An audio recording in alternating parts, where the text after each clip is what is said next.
اوكي ماشي. طيب بسم الله الرحمن الرحيم. We will start day 5 of our 7th ISN Educational Ambassador Program.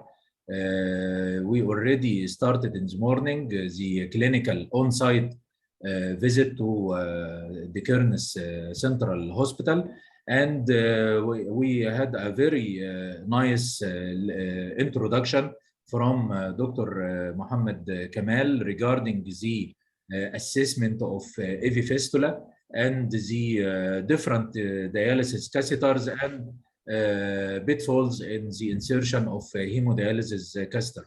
And that followed by on-site real training on insertion of a vermicast in the operating room. We divided our attendees into two groups. One group attended with me to learn ultrasound and point of care ultrasound. We did the renal and lung ultrasound, and the other group attended with Dr. Mohammed Kamal in the operating theater, and later we joined them. Tomorrow, inshallah, we will do the same in the morning in the Kearns Hospital, and later we will continue our on-site visits, but in Daqqahliya Syndicate in Talkha. Now we have three elegant lectures. I will start with the first one. Professor Khalid Mahmoud from Qatar. He is joining us.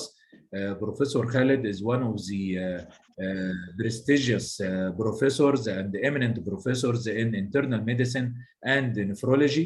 He is very interested in the peritoneal dialysis.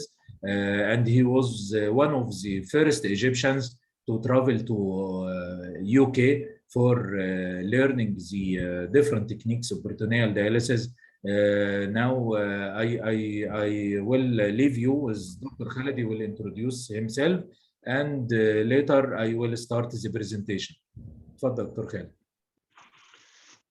Hi everyone, Assalamu alaikum. It's a great pleasure for me to join this prestigious group of physicians, young and old, including all expertise, and especially my colleague, Dr. Professor Ahmed Aqf. And I really thank him for his great enthusiasm in organizing this event. It's really hard to be done, especially, you know, in this time frame. I'm really enjoyed this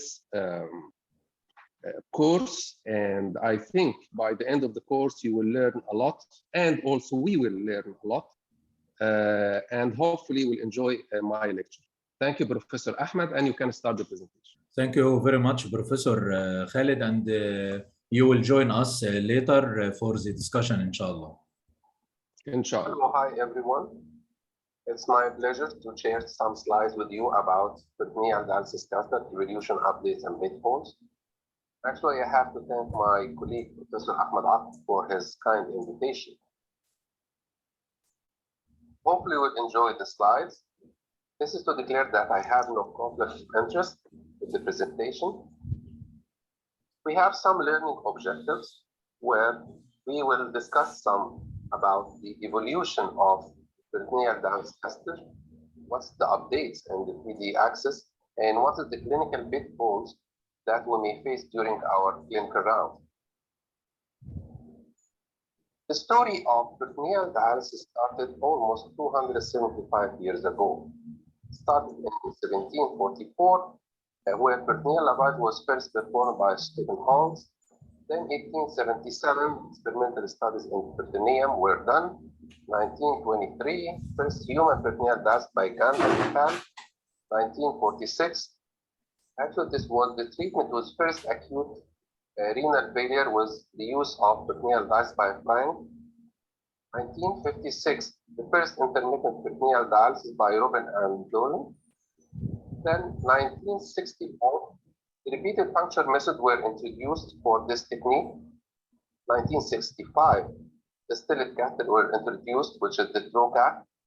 Then the milestone of the peritoneal dialysis, which was in year 1968, with the introduction of the Tinkoff catheter, which were introduced by Henry Tenko, which is the mainstay of the whole process of peritoneal dialysis nowadays.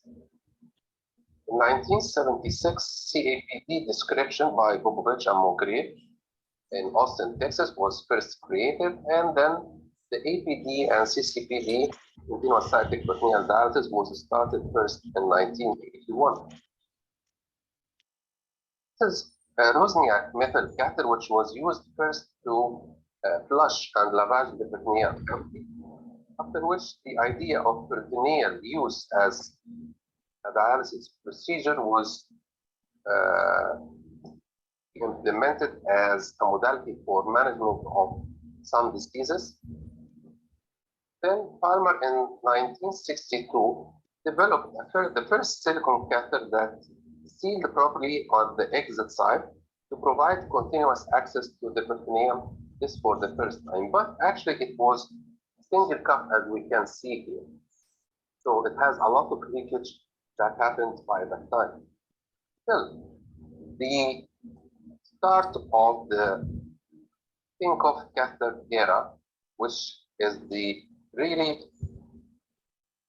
the actual start of peritoneal dialysis success and story by Henry Tinkoff, where he invented this legendary catheter, where, as we can see here, we have two diaphragm cuffs here, we have external part, we have subcutaneous tunnel, and then we have the intraperitoneal segment.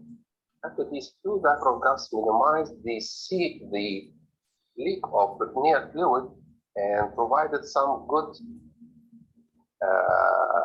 area for infection and decrease the index of peritonitis.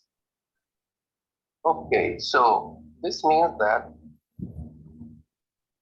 should be only one type of catheter that's used? No, actually we have two types of catheters.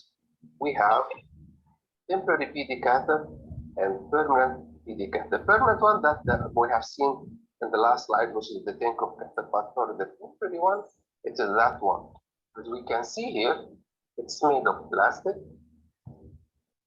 It's put over a metal choker with a scalpel and connection. So this temporary PD cath, it means it cannot stay more than 72 hours in the belly of the patient, and then it has to be removed. But when we use it, actually we use it in hemodynamically unstable patient, in the presence of feeding dialysis, in cases of difficulty of obtaining blood access, in cases of clinically significant hypothermia, where we can use the peritoneal fluid when it is warm to increase the body temperature in cases of hypothermia. What advantage does it offer? It offers that you will not need any systemic anticoagulation, doesn't require highly trained personnel, no experienced one or complex equipment. It's a really easy procedure, can be done in 10 to 20 minutes, bedside procedure in acute cases, like we mentioned earlier, so that it's easily used and quickly initiated, and actually the glucose content in the PD fluid will act as a caloric source for those patients who are acutely ill. But actually, it's not commonly used right now. This was used for maybe 10 years back. However, maybe some centers still adopting this technique in acutely ill patients where neither regular peritoneal dialysis, neither hemodialysis can be used. So then they can adopt this technique with the following PD order, where you use dialysate solution as the regular dialysate solution you use it for CAPD, either 1.5, 2.5, or 4.25%. The exchange volume, usually you start with 20 ml per kg, and gradually you can build up the volume up to 40 to 50 ml per kg during 1 week, keeping in mind that the catheter should be changed every 72 hours. The cycle time can be almost 1 hour, 5 to 10 minutes for the inflow, 30 minutes to 40 for dwell time, outflow, and 15 to 20 minutes.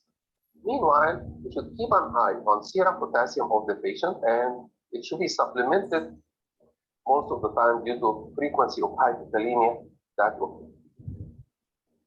We have some limitations for sure, as since it's a blind technique, so a lot of complication may happen, and So it should be restricted only in acute kidney injury that have some expectation that will recover very soon. And just in case of no available other methods, as we mentioned earlier, to manage such patients. We will go back to Denko catheter, which is the permanent catheter, as we mentioned here. As we mentioned, it was invented in 1968. Since that time, there were many attempts to provide another catheters with different shapes based on this catheter. As we can see here, we have Toronto Western catheter with double discs. You have one mesh catheter with 2 discs and 2 cups, T-fluted catheter, T-max catheter, straight catheter, Mokovich-Mokureyev catheter with elongated deep cup, and coiled catheter Missouri. You have valid to okay. We will ask ourselves why this number of catheters have been tried to be used instead of that standard Tinkoff catheter.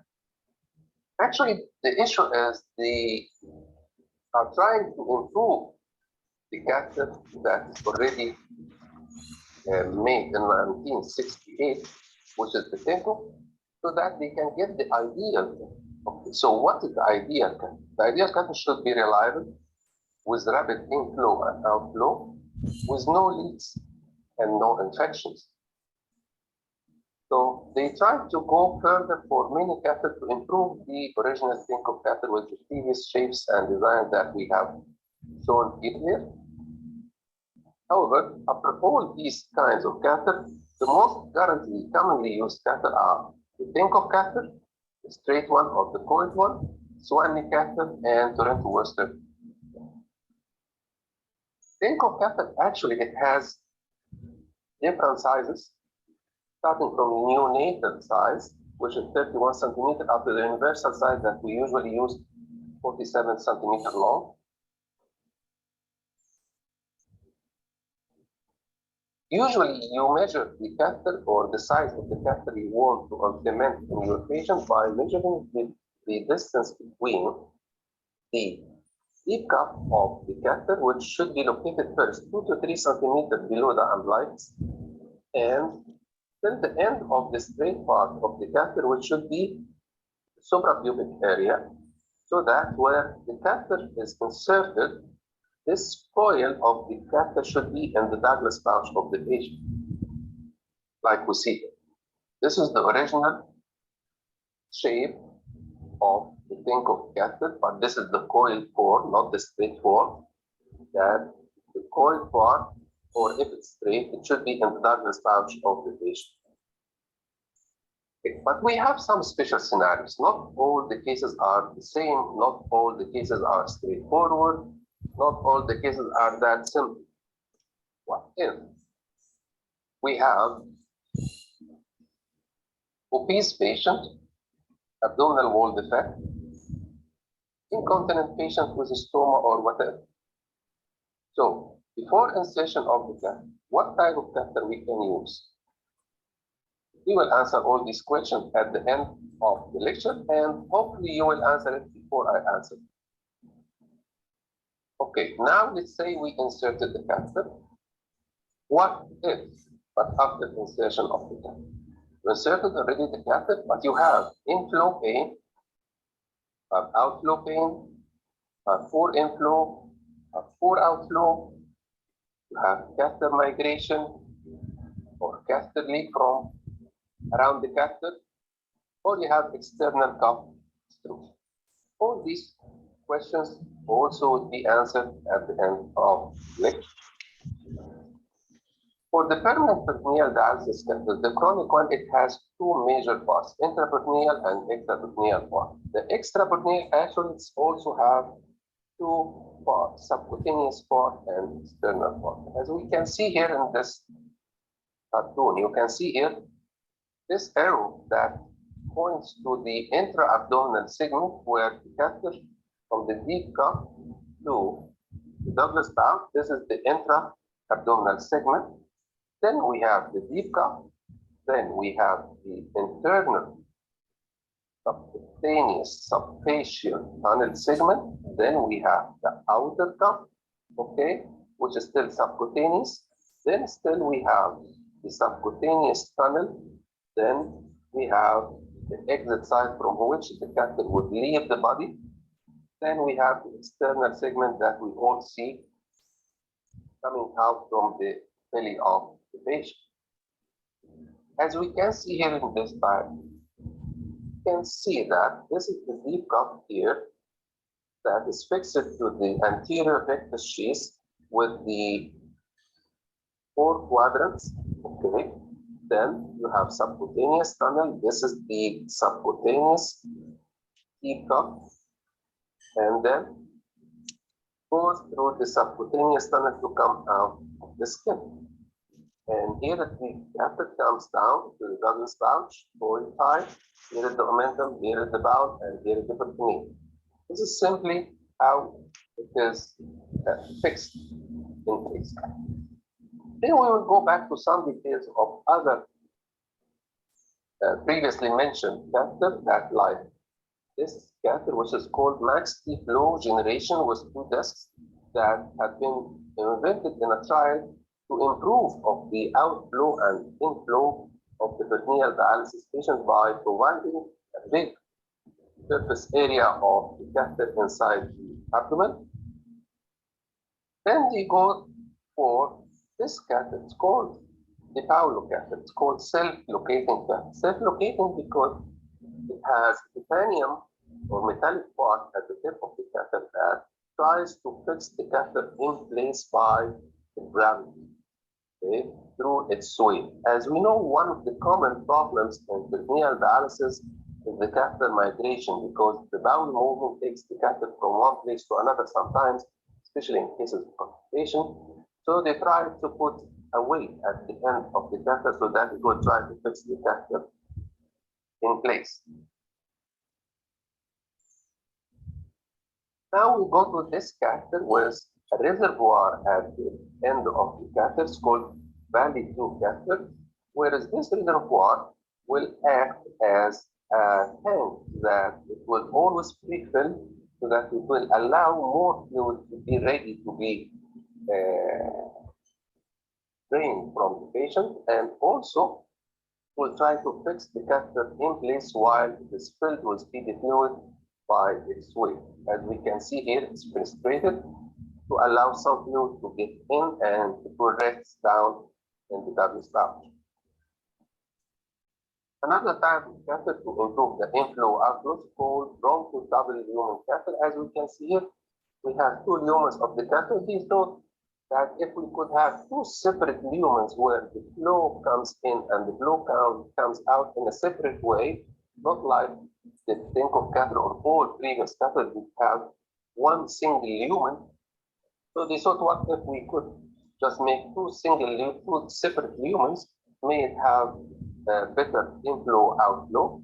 Then they went to another catheter, which is the Sensa catheter, which have short part of the catheter, like we can see here, this short intraperitoneal segment, and it's used in some situations like those with abdominal defects, also that you can go down in the abdomen to insert it. As we can see here, this is the standard case where you can insert your catheter, which is almost 2 centimeters below the umbilicus.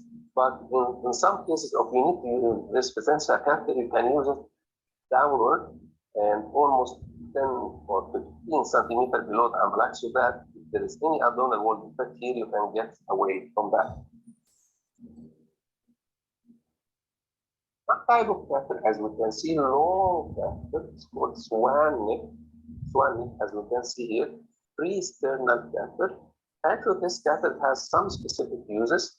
Such patients that are quite tall, that you need a long catheter, that's not enough, because actually this catheter is 2 catheters that are fixed together with a permanent bend at the end.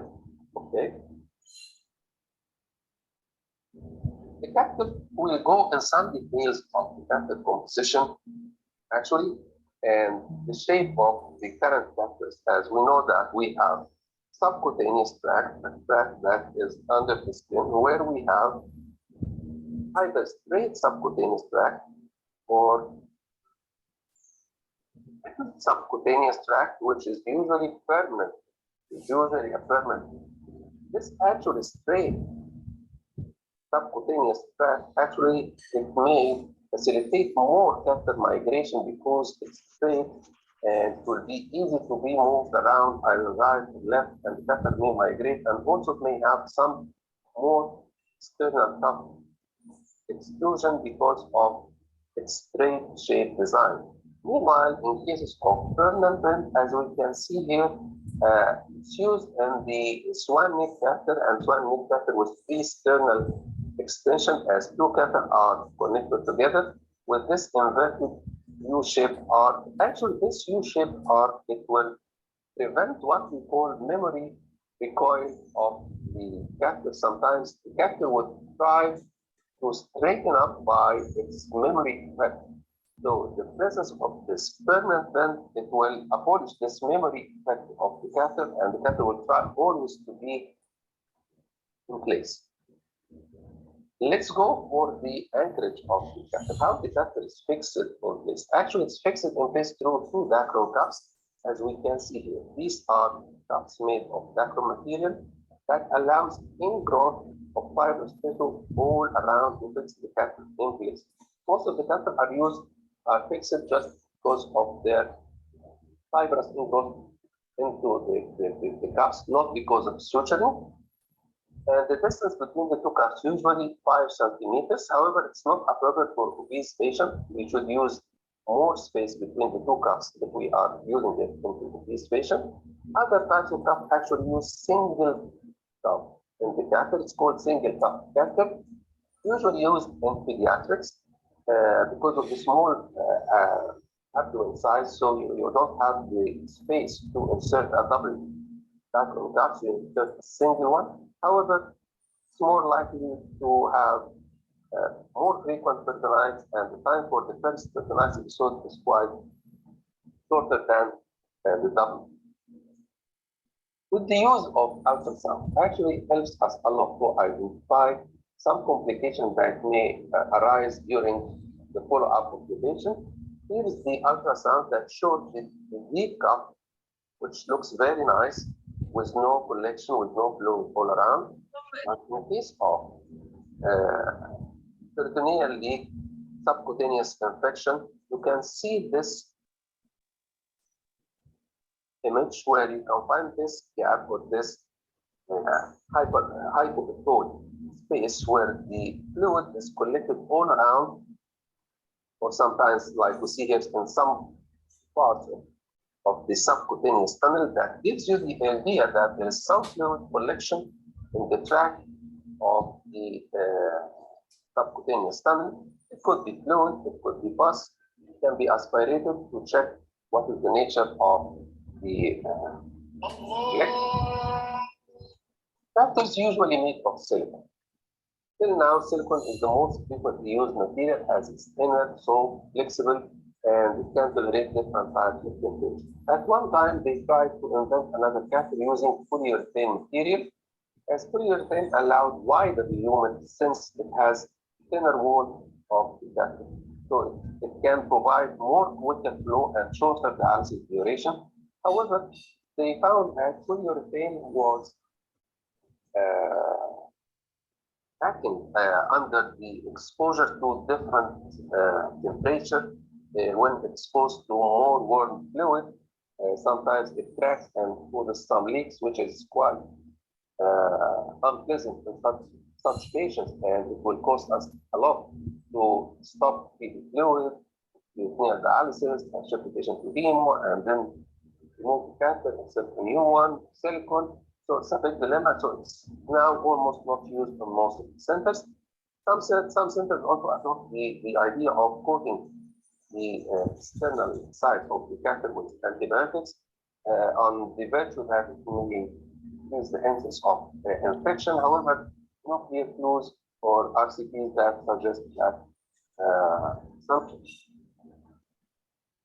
To insert the peritoneal dialysis catheter, actually we have 3 techniques. I will try not to go in details or in depth of these techniques. However, I think it will be interesting for you as a nephrologist to know all about these techniques, even the surgical technique.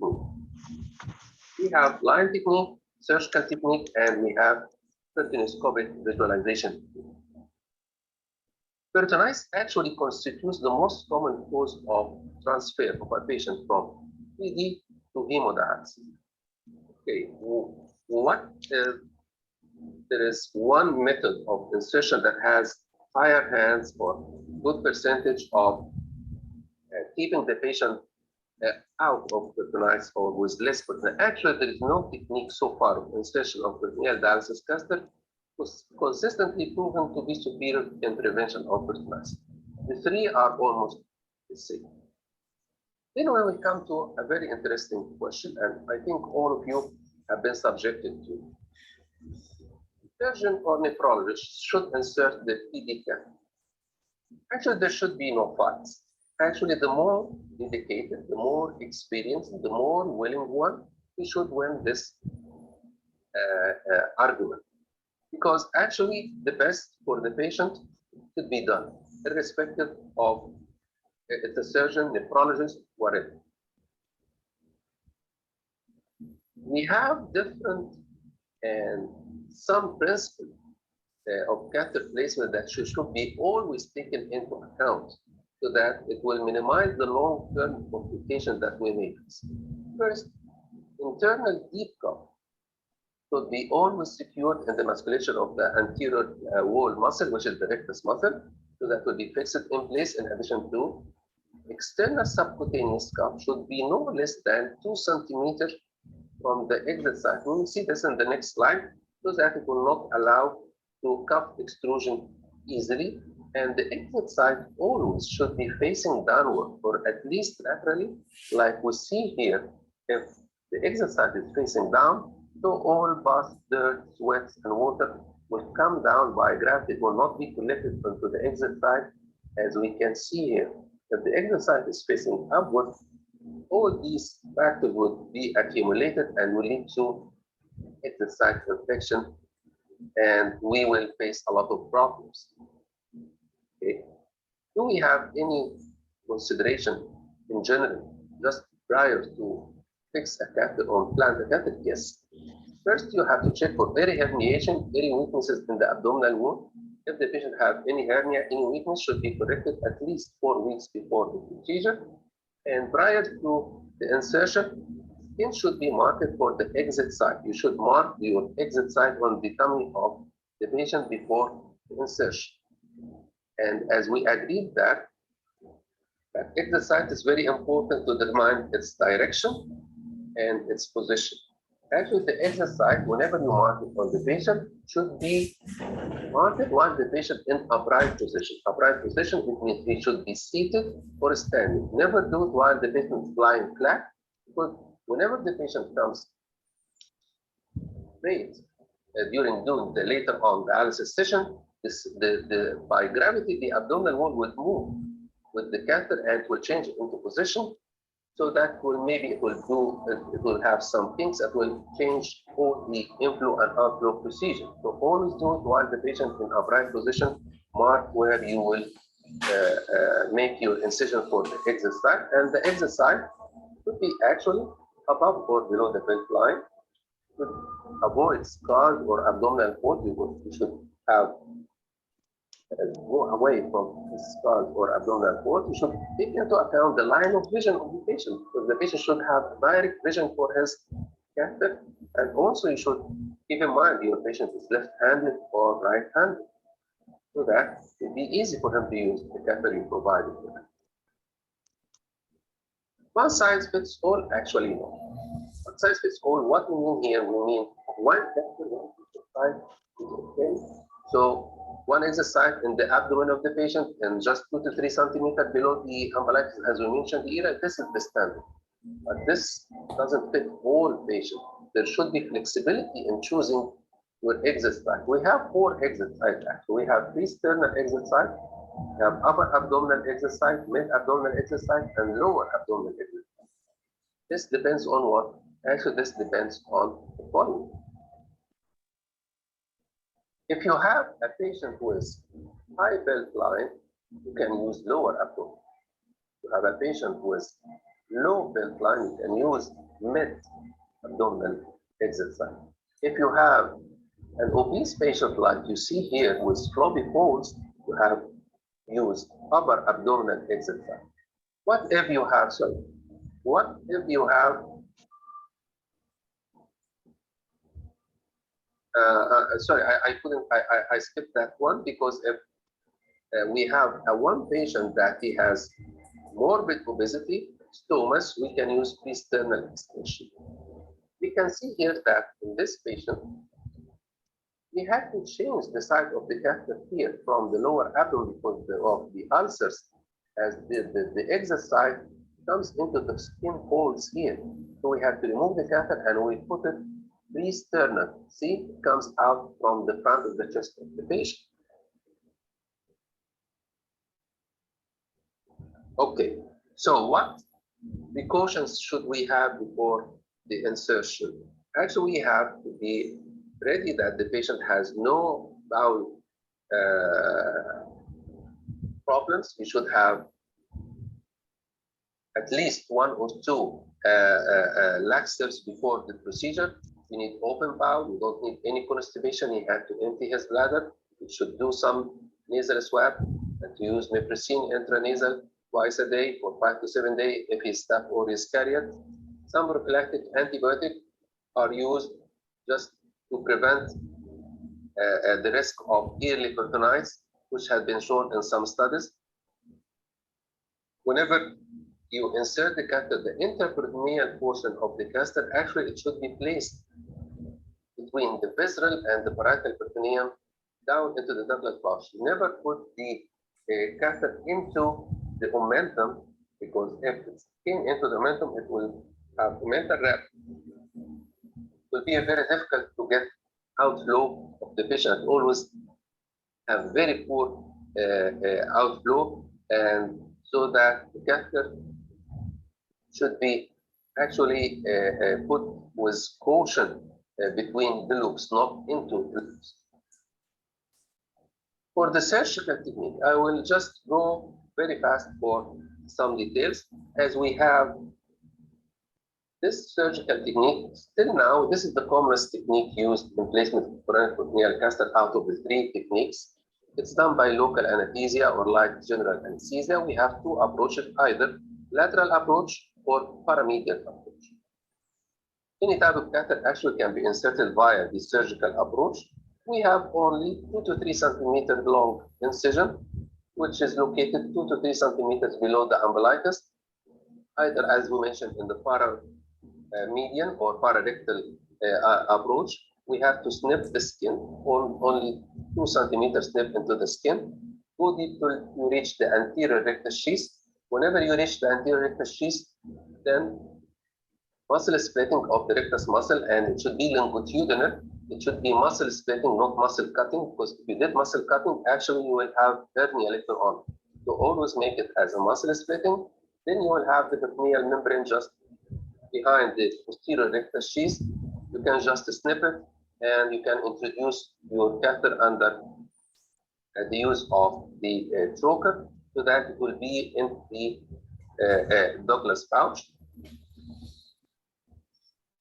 Deep into the peritoneum, and then the peritoneum should be tightly closed in like a pouch around the catheter, and then the deep cup should be sealed and sutured to the rectus muscle from 4 quadrants, and then the rectus sheath is closed over the deep cup. Okay, now before closing the abdomen of the patient and making subcutaneous tunnel, you have to check the patency of the catheter since you closed the peritoneum. Because if you closed the whole procedure and you made the external subcutaneous tunnel, you will lose a lot, because sometimes the catheter will not work from the first time. So you have to check for the patency of the inflow and outflow. You can infuse 1 liter of PD fluid over 5 minutes and allow equal time for drainage. Or you can inject only 60 ml of normal saline, and you can observe that 40 ml are easily aspirated by the syringe. This means that your catheter is in place and you are happy, and you can just continue with creating your subcutaneous tunnel and external part of the catheter, and then you can close the wound.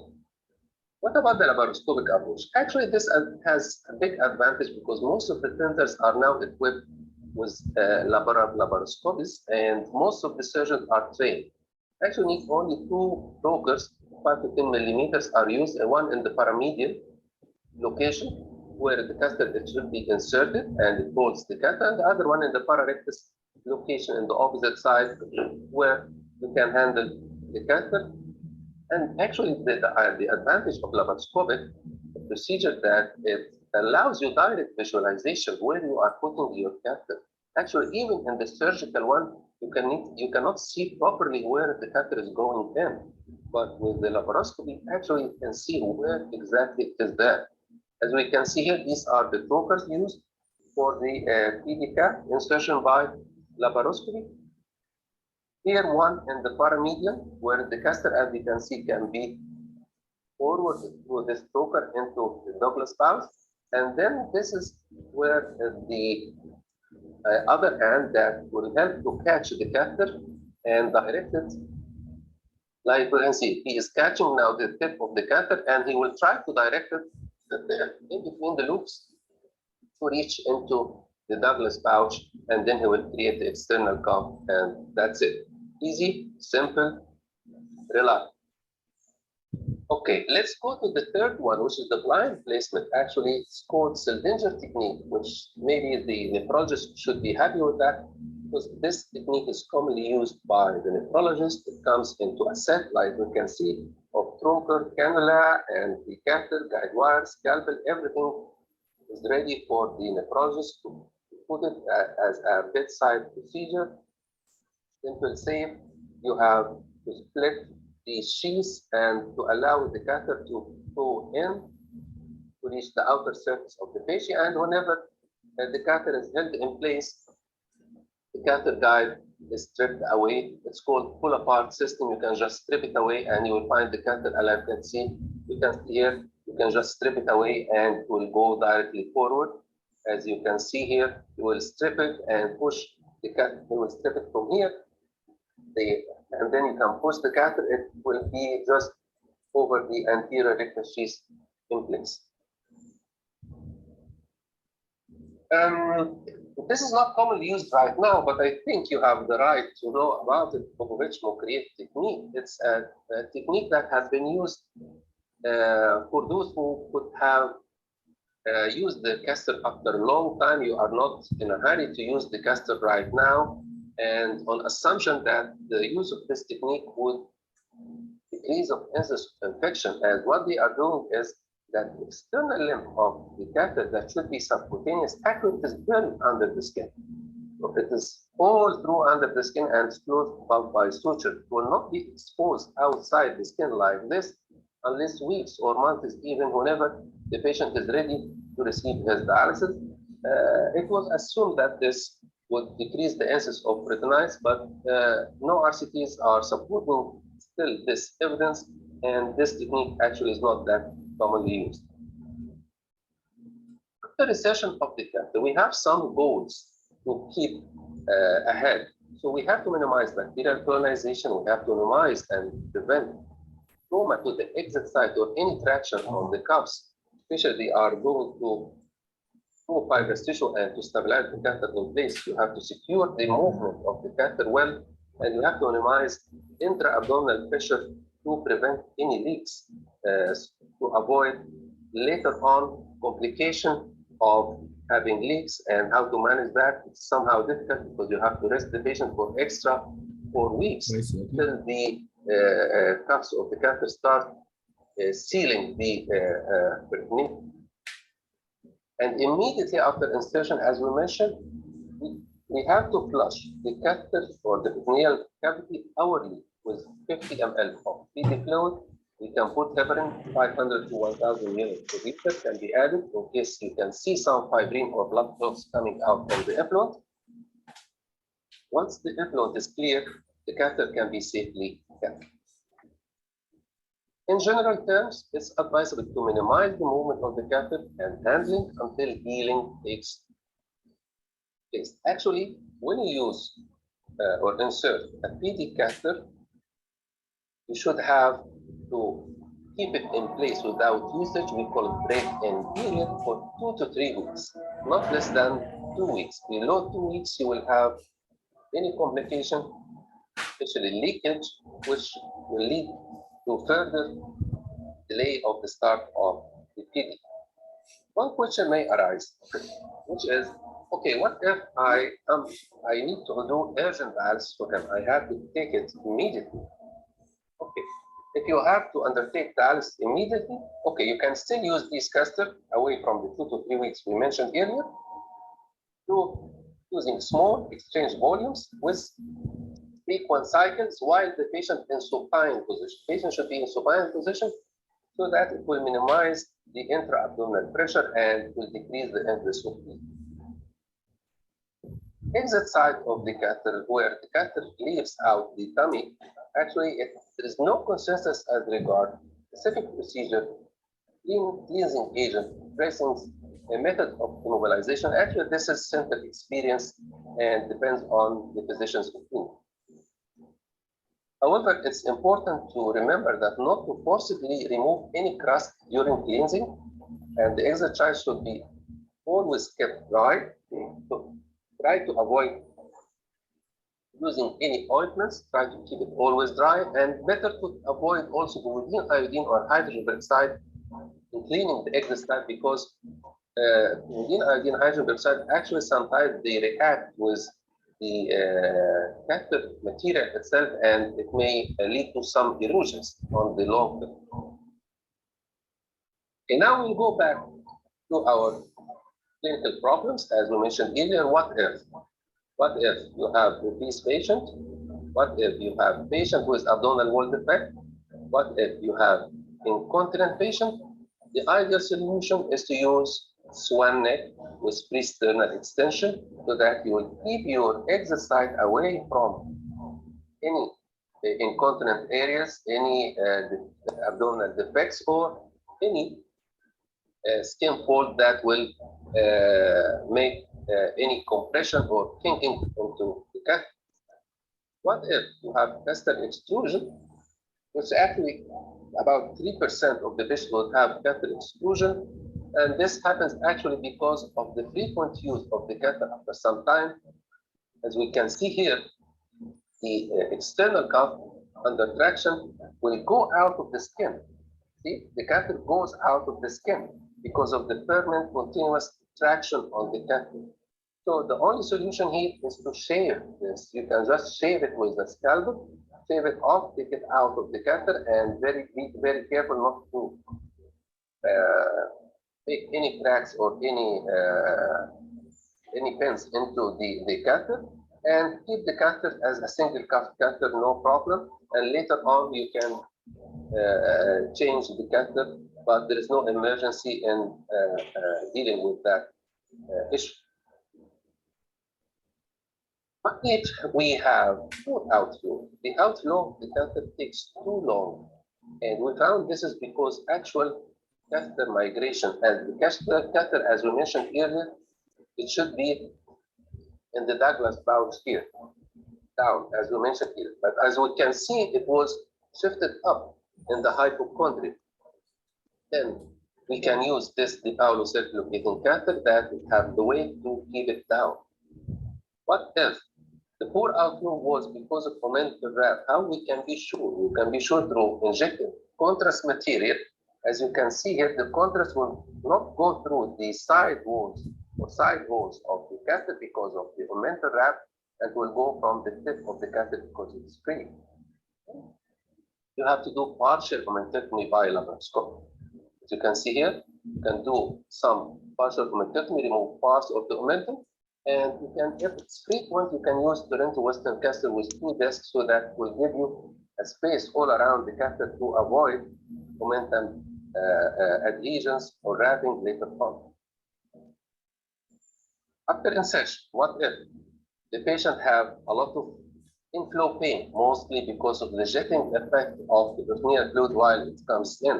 What if the patient have outflow pain because of more dryness of the peritoneal cavity and the tip of the catheter hits the Douglas pouch and the bottom of the patient, and the patient feels pain? If you have poor outflow, if you have catheter leak, actually the idea for all of this is to use coiled catheter so that will not have to hit the pelvis, or it will decrease the jetting effect also of the fluid, because it will be distributed all over the side walls, and this feeds, and this actually will decrease the catheter leak that much. We will go for some accessories that are being used. I think you have seen it many times for the PD catheter. You should have some belts for the patient that can be used later on to ensure immobilization and minimize adhesive that is being used and make some allergy and skin crusts all around the catheter. It could be ready-made or it can be tailored for the patient. Last slide, actually, we have this PD catheter first aid repair kit. Actually, should be there in any peritoneal dialysis catheter, in any peritoneal dialysis unit, as it contains this 15 centimeter silicone rubber catheter extension in cases of accidental cutting of the external part of the catheter. You would face some patients that sometimes they cut their external part of the catheter by mistake. Then you have to use this external rubber extension to overcome this cut part of the catheter. And there is no need to change the catheter at all if you inserted this. Then you have this glue mold with the use of this high-grade medical silicone adhesive. If the catheter has any cracks or any leaks from the external part, you can put some glue all around here in this mold and put this shield all around and just close this mold. And after 20 minutes, you can open it up and the catheter is totally sealed and perfect to be used. And then you can, at ease, you can arrange for catheter exchange later on. Thank you very much. I hope you enjoyed the lecture. And I'm happy to hear any questions later on. Thank you. Thank you, Prof. Khaled. And now the floor is open for the questions. Please, anyone want to ask a question, raise his hand. We'll start with Dr. Kamal. تفضل Dr. Kamal from Libya. Assalamu alaikum. Thank you for this nice presentation, and you are answer all of question in my mind. Thank you. But so I will ask static question. What are the percentage of the PD patient from the all dialysis patient in Qatar or in Saudi Arabia? And second question, it's true the most of the developed country are heading toward the PD cath, PD dialysis or peritoneal dialysis, because they are more abundant in the effort and money for the state. Walaikum salam, Dr. Jamal. Nice questions. I may just talk about Qatar. Actually, in Qatar, we have more than 200 patients on peritoneal dialysis, either CAPD or APD. Okay, actually 200. This is quite big number. It's quite big number. I know centers maybe in the US or UK, they have 50s, 60s, and they are very happy with that. But also what I know in the Gulf area, PD is growing up. PD is getting priority because maybe you know that PD offers better solution and better living quality of life for most of the patients. And if you will make some choices or let the patient choose which modality, if you really explain for him pros and cons of each modality, either hemo or PD, mostly he would go for PD if you properly explain for him all the aspects.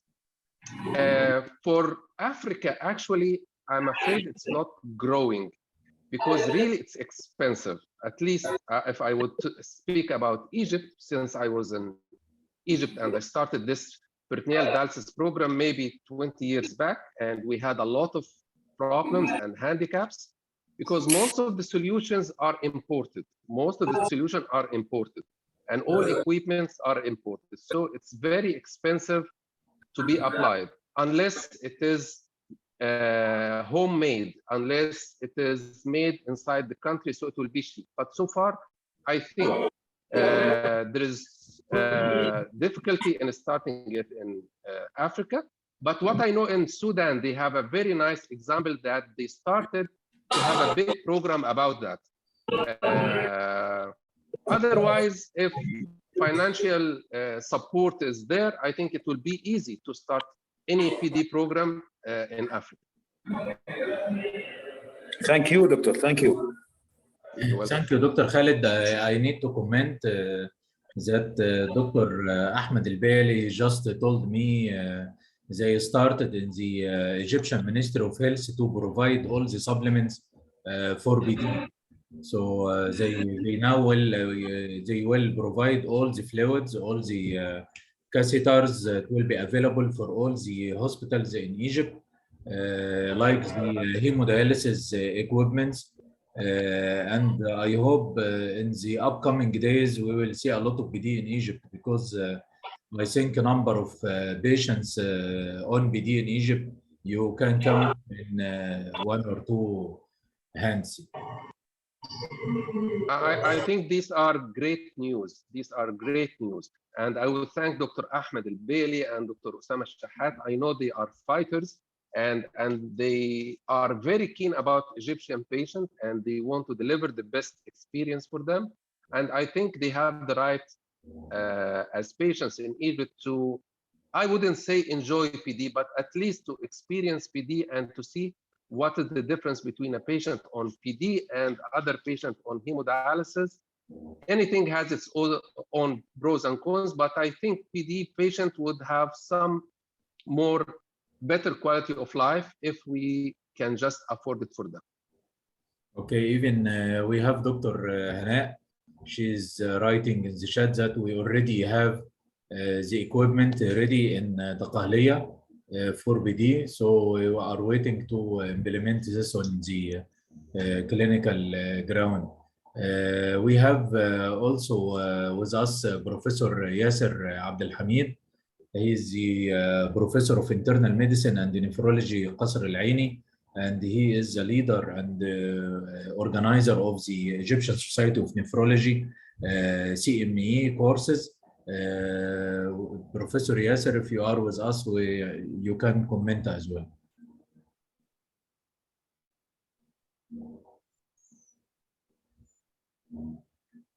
You can unmute yourself. Hello, Professor Ahmed. ايوه سامعين حضرتك. Thank you for this nice talk.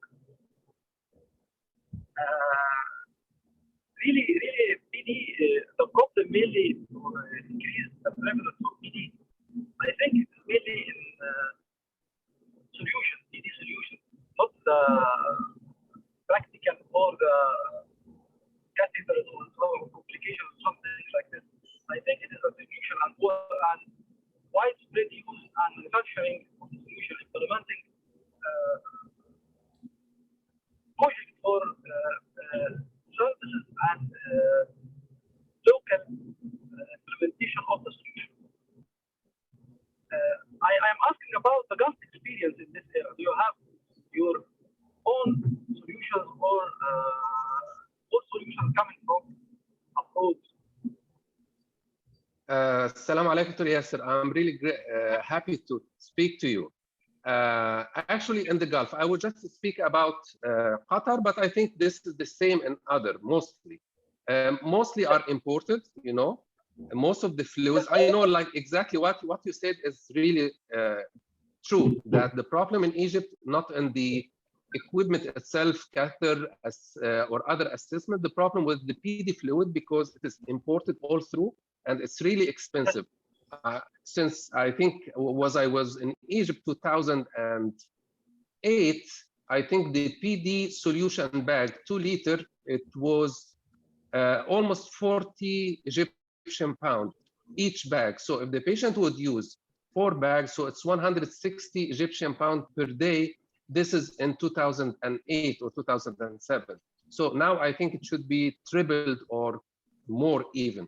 In the Gulf, actually, what we have here, it's all imported. So they don't have a manufacturer here because actually it is comparable to the hemodialysis modality here as regard the facilities. So maybe they are not that keen to change to build a factory, but in Egypt it's different because the cost of hemodialysis is quite not that high.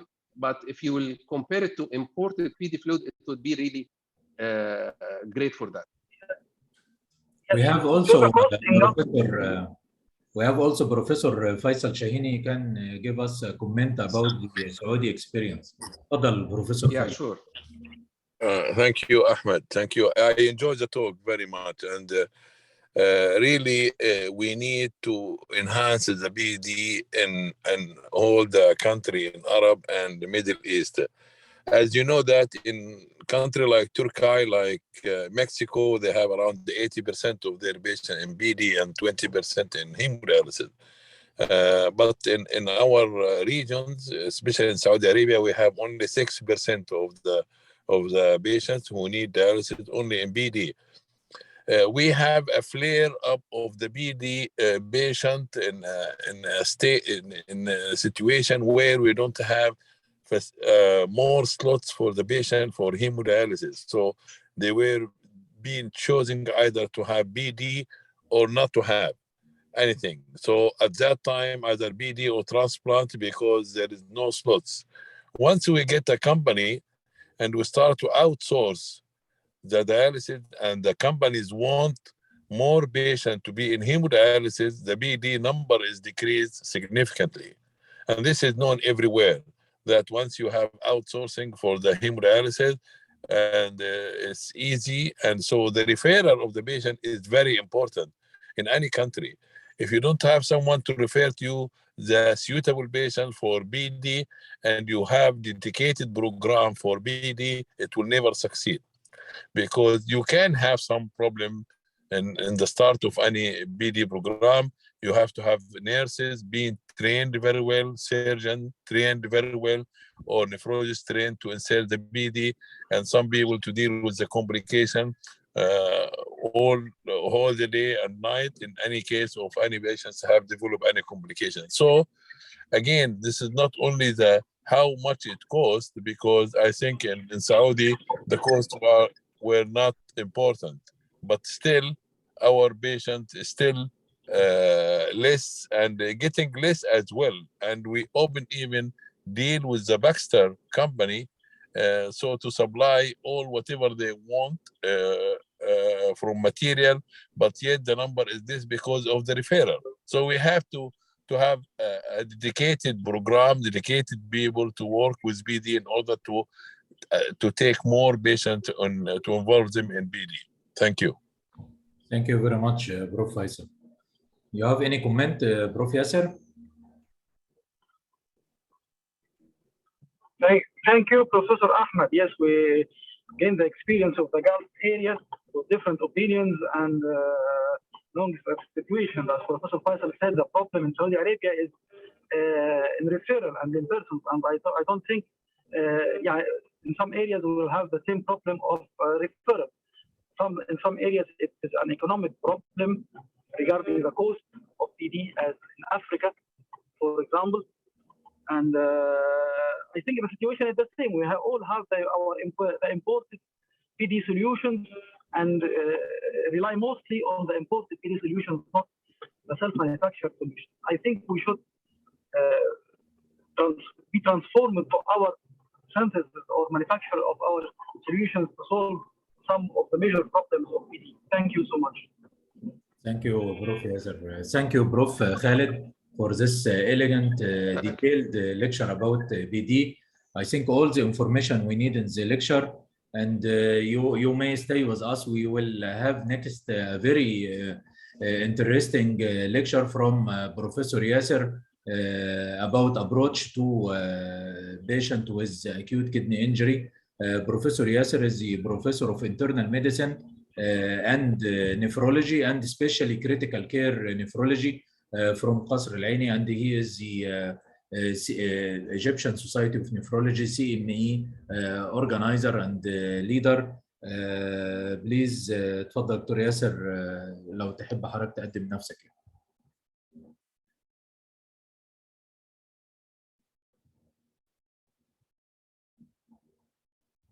Now I will start I would like first to thank you. I will start the Prof. Yasser lecture, and we'll get back to Prof. Yasser after the lecture for discussion, inshallah. Ahmad, for inviting me to be a part of this important ISN courses. And as he told me, it is not the first time to be done in Egypt. It was done several times before, and it's really my pleasure and honor to be a part of this course this time. I am Professor Yasser Al-Hamid, Professor of Nephrology and Internal Medicine at University, Egypt. And as some of you may know, I am interested in critical care nephrology and acute kidney injury. And in the coming few minutes, I will try to illustrate some important points that I met during my clinical practice regarding this important field of nephrology and everyday practice we make in ICU care of our patients. First, how to assess volume status, and these are the measures to assess volume status, clinical symptoms and signs of volume overload and of volume depletion. You all know, just X-ray, doing the searching for curly B lines of volume of congestion, natriuretic with type pro-BNP, which are good negative tests, and if they are positive, they need a combination of other symptoms and signs to judge that this patient is having myocardial stretch of heart failure or volume overload. The point that I want to stress is the chest ultrasound detecting the B lines, same B lines of chest X-ray. Same B lines detected in chest X-ray can be detected by bedside use of ultrasonography without the need to transfer your patient to radiology department or doing the chest X-ray in bedside wise. Simply you can do it by ultrasonography machine, which is nowadays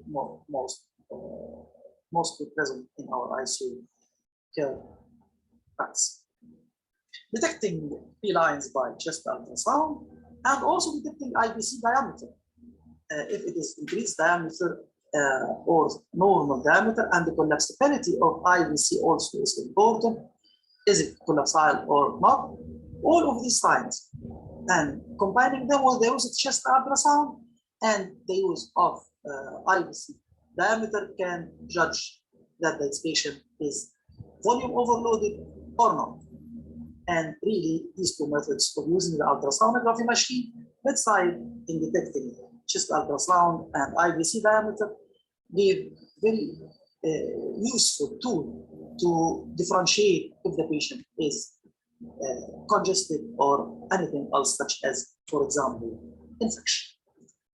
While giving IV fluids, especially in patients with acute kidney injury and sepsis, as in sepsis guidelines, please use dynamic measures, not static measures. Dynamic measures I use, on the top of them is response to basic leg raise or fluid bolus. What is the response of CVP, jugular venous pressure, and hemodynamic parameters if you raise the leg of your patient for a while? And if you give your patient a fluid bolus. This is a very important item, clinical item that you can do bedside to see. If your patient is fluid depleted, you will see a small response or no response to raise, or no response to basic raise, mostly no response to basic raise. If there is no response, if there is good response, and the CVP increased after rising the rate of the patient or after giving a small bolus of IV fluids. This indicates this patient is in no need for further fluid assessment and for further fluid intake. So please judge your patient after acid raise or after giving him a fluid bolus. Judge CVP and hemodynamic parameters. No more space now for static parameters, including CVP measurements alone. CVP measurements alone have no place nowadays. As most, for example, most of our patients having COPD, ascites, tricuspid regurg, all of these patients having false readings of high CVP, and we cannot judge. What about this CVP and what does it mean in case of this abnormalities? So please don't depend on single measurement of CVP in assessment of your patient. Coming to the second point is the diuretic therapy in acute compensated heart failure. This we use usually loop diuretics. And please remember that furosemide is 2:1 oral, as it's have by 50% availability, while torsemide and bumetanide the same oral and IV doses, and they are 100% available. Furosemide is affected by food, the same as bumetanide, while torsemide is not affected by food intake. IV response is a big response, but is of shorter duration, while oral response is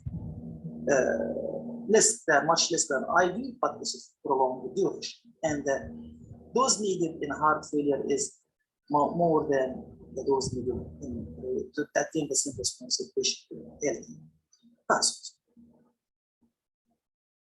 So, to induce further diuresis in cases of IV intake of diuretics, because of short duration, you need to inject more frequently or to give it as a continuous intravenous infusion after a bolus infusion. And this is the point I want to stress. Your patient will mostly respond to IV infusion if he responded to a bolus IV dose.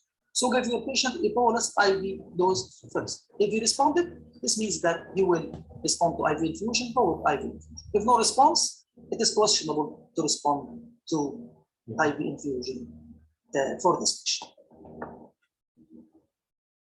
These are the oral doses. Please remember that maximum single dose in patient with normal kidney function is 80 for furosemide, and a higher dose is needed with impaired kidney function. Furosemide, bumetanide, torsemide are all excreted inside the lumen. We need a larger dose for these drugs to act in cases of impairment of EGFR, as they secreted inside, filtered, and act from within the lumen. So a higher dose is needed as glomerular filtration rate is impaired to attain the same effect. Torsemide 5 to 10 once in the morning, up to 200 milligram, while up to 2 milligram for bumetanide. For IV infusion, as I have said, inject a loading dose first to see the response. And this is the loading dose. 40, 1 for bumetanide and torsemide 20. And see the response. If good response, go to IV infusion. And in case of no serum creatinine more than 75, furosemide can be 10 milligram per hour, while bumetanide 0.5 and torsemide 5. If this decreases by 50, you need double the dose to attain the same effect. Higher doses are needed with impairment of kidney function, with impairment of GFR, as it is filtered, and with impairment of filtration, we need a higher dose to attain the same effect. With much more impairment, creatinine clearance less than 25, furosemide is increased, and the dose is more doubled. Doubled once, the 10 become 20, and then the 20 becomes 30. The 0.5 become 1, and the 1 becomes 2. Torsemide, for torsemide 5, 10, and 20. Another important point that I usually use in my practice, daily practice, is the adding of metolazone to IV infusion if there is no favorable, no satisfactory response. Really, it is of great benefit for these drugs to give diuretic effect. If you are not satisfied with your diuretic dose and for your patient who is responsive to your diuretic dose, add metolazone 5 milligram daily according to these illustrations of infusion. If this is the dose of previous oral dose or previous infusion rate. If there is no response at this rate, at 10 milligram per hour, add 5. If there is no response to this is for furosemide, 20, add 50. Add 5 twice daily and 30, add 5 twice daily. You will gain a more effect and you will gain a better and better diuretic. For me, in my clinical practice daily, I use this if I have a diuretic resistance and if my patient is not responding well to IV infusion. And these are the doses to use according to previous IV infusion. My third point is heart failure treatment and the rise of serum creatinine, and this is an important dilemma. If we initiate diuretics and specifically RAS inhibitors in case of heart failure, they have the effect of decreasing the interstitial pressure, decreasing ascites, increased tubular blood flow, and reduction of inflammation. All of these are beneficial to the kidneys and to the heart. These are important drugs for the heart. These are not just simply injurious to the kidney. In case of treatment of heart failure, diuretics, and specifically RAS inhibitors are important drugs. In spite of having the drawbacks of hypoperfusion and sympathetic nervous system activation with increase of serum creatinine. So this is a balance. To treat the patient and we are to get this benefit, we are to pay for rise of serum creatinine. But the good news that it is not an AKI, it is the worsening of renal function. It's called the worsening of renal function because it's simply just the rise of serum creatinine. It is not a complete syndrome of AKI with its progression and the possibility of passing to chronic in this stage. It is simply a chemical finding of rise of serum creatinine. It is defined as acute serum creatinine increase 0.3, GFR decreased by 25, which is equivalent to stage 1 right. And the question is having a prognostic sign or not. Fortunately, it is simply rise of serum creatinine. Don't panic. It is not that that's complete syndrome of acute kidney injury, simply a rise. So deal with it smoothly to get the benefit for your patients. The prognosis depends on severity, cardiovascular duration, and residual congestion. Congestion is injurious by itself. Congestion is injurious for the heart and for the kidney. We need to resolve this dilemma. Patient needs to be treated by diuretics and by RAS inhibitors to improve the myocardial condition and to improve the renal condition also. So pay for this by rising some rise of serum creatinine needs a proper judgment to continue these drugs, not to stop rapidly if we find a rise of serum creatinine. This simple algorithm for RAS inhibitor with acute kidney injury in case of RAS inhibitors, if the patient is volume overloaded, then all decompensated heart failure should receive diuretics. Receive diuretics first, decongestion with diuretics with high dose or infusion. In case of heart failure with reduced ejection fraction, consider reducing or withholding RAS inhibitors only if symptomatic hypotension or severe hypokalemia or progressive acute kidney injury. While preserved ejection fraction, you can stop RAS inhibitors as no prognostic benefit. In case of hypertension or infection, stop RAS if no other cause or no prognostic sign such as heart failure with preserved ejection fraction. If no other cause for hypertension, you are to consider at this time stopping RAS. It is symptomatic hypertension or hyperkalemia or progressive AKI. That's it. Symptomatic or hyperkalemia, resistant to treatment or a progressive AKI. These recommendations change in case of heart failure with preserved or reduced ejection fraction. Creatinine increase less than 30%. Preserved ejection fraction, consider stopping. Reduced, continue. From 30 to 50, stop at preserved ejection fraction. Residual, consider reducing the dose, not to stop if there is increased creatinine. Reduce the dose and see the effect. These are beneficial drugs. More than 50%, temporarily stop in case of heart failure with reduced ejection fraction. and try to reinitiate again important drugs. You can stop completely in preserved ejection fraction. Of course, if there is GFR less than 20 or uremic symptoms, in this time we are to stop the drugs and not to go further as the patient. This is a progressive case of acute kidney injury. Thank you very much, and I hope I have stressed on some points that will be important for you in your clinical practice. Thank you very much. Thank you very much, Prof. Yasser. And it was really interesting and simple approach to patients of acute kidney injury, especially those we are facing every day in the either in the clinic referred from cardiology or inpatient or in the ICU. It is a simple approach to how to use diuretics associated with heart failure and acute kidney injury. And now we are ready to receive your questions on the. Please anyone raise his hand if he wanted to ask the questions. So until everyone is ready, I would like to ask you one question. In acute kidney injury with patient with preserved ejection fraction heart failure with jumping of serum creatinine. And as you mentioned, the management with diuretic starting with stage 1 according to Kidogi classification. So, Prof. Yasser, what your approach if the patient is deteriorating and reaching stage 3 according to Kidogi, which I mean drop of GFR more than 75% or jump of serum creatinine more than 4 milligram per deciliter or more than 3-fold. So are you going to continue with the diuretics or you will think about renal replacement therapy? Thank you, Professor Ahmed, for giving me the chance to be in this highly prestigious course of ISN.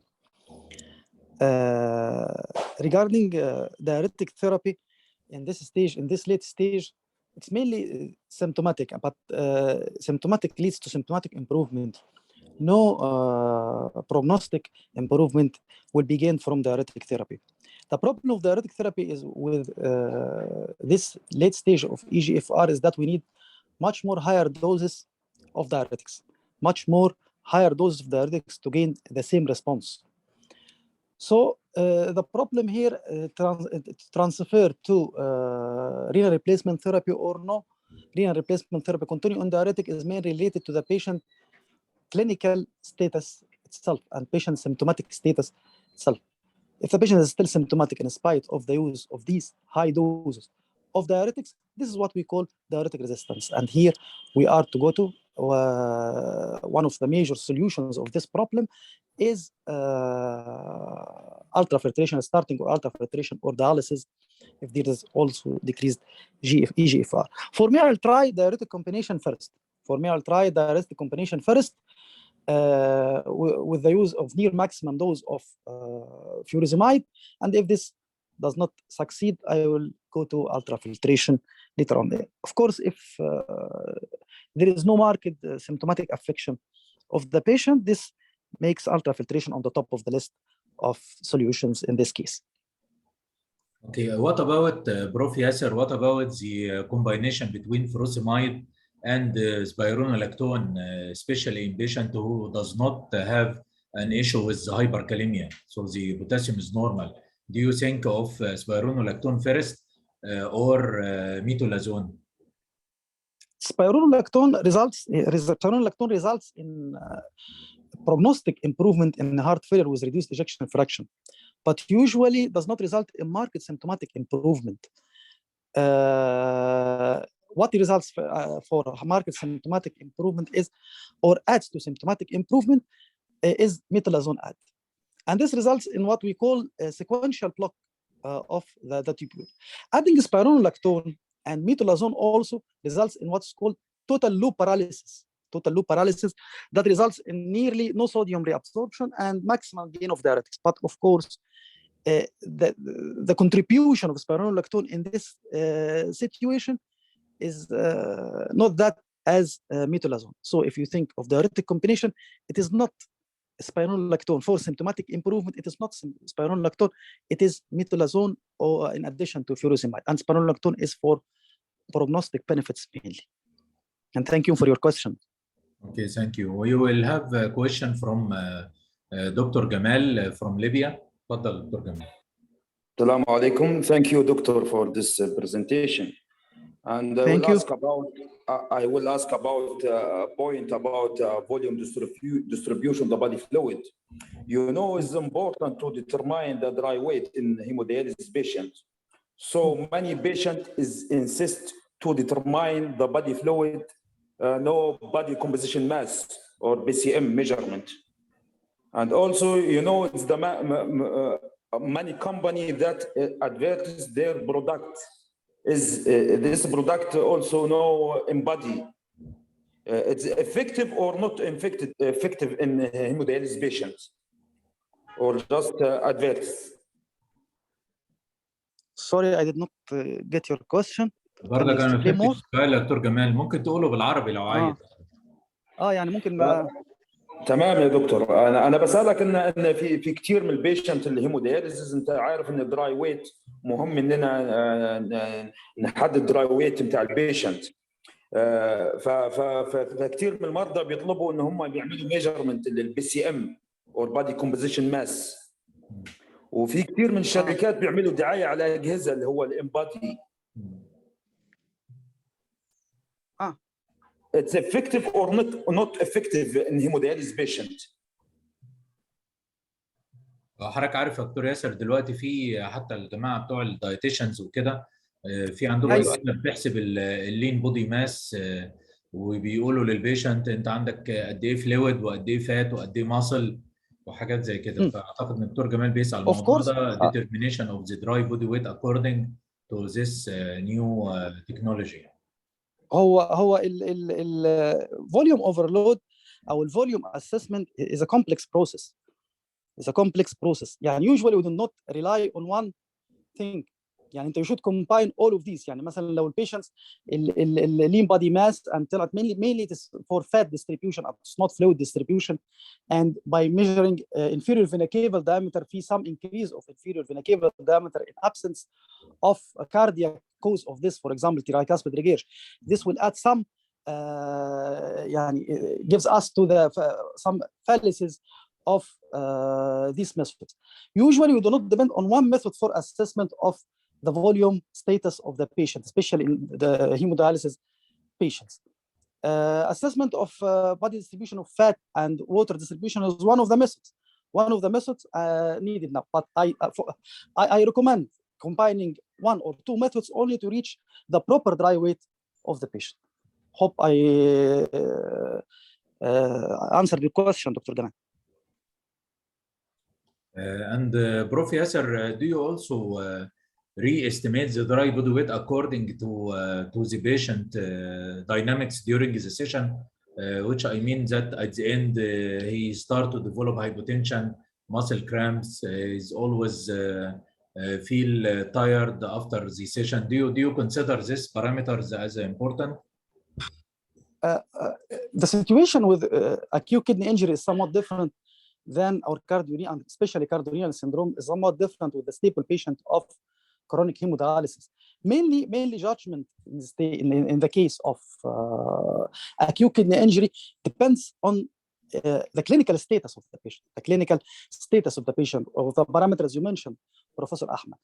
What I said regarding the use of the ultrasound and the IVC diameter, these are solving the dilemma of clinical affection of the patient. If you have a patient that is dyspneic, patient over lower limb edema, and cannot lie flat properly, and of course in the ICU many patients having chest infection, if this patient with these symptoms are in chest infection or are volume overloaded, here we can use mechanical methods such as ultrasound or IVC diameter to assess the patient's status, volume status. But throughout all the clinical period, main assessment during acute kidney injury is by clinical assessment. And as you know, it is by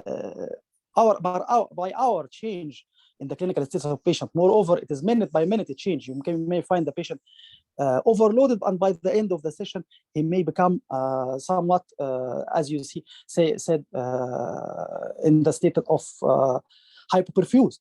This is due to many factors adding on circulation and regulation, autoregulation of peripheral blood vessels.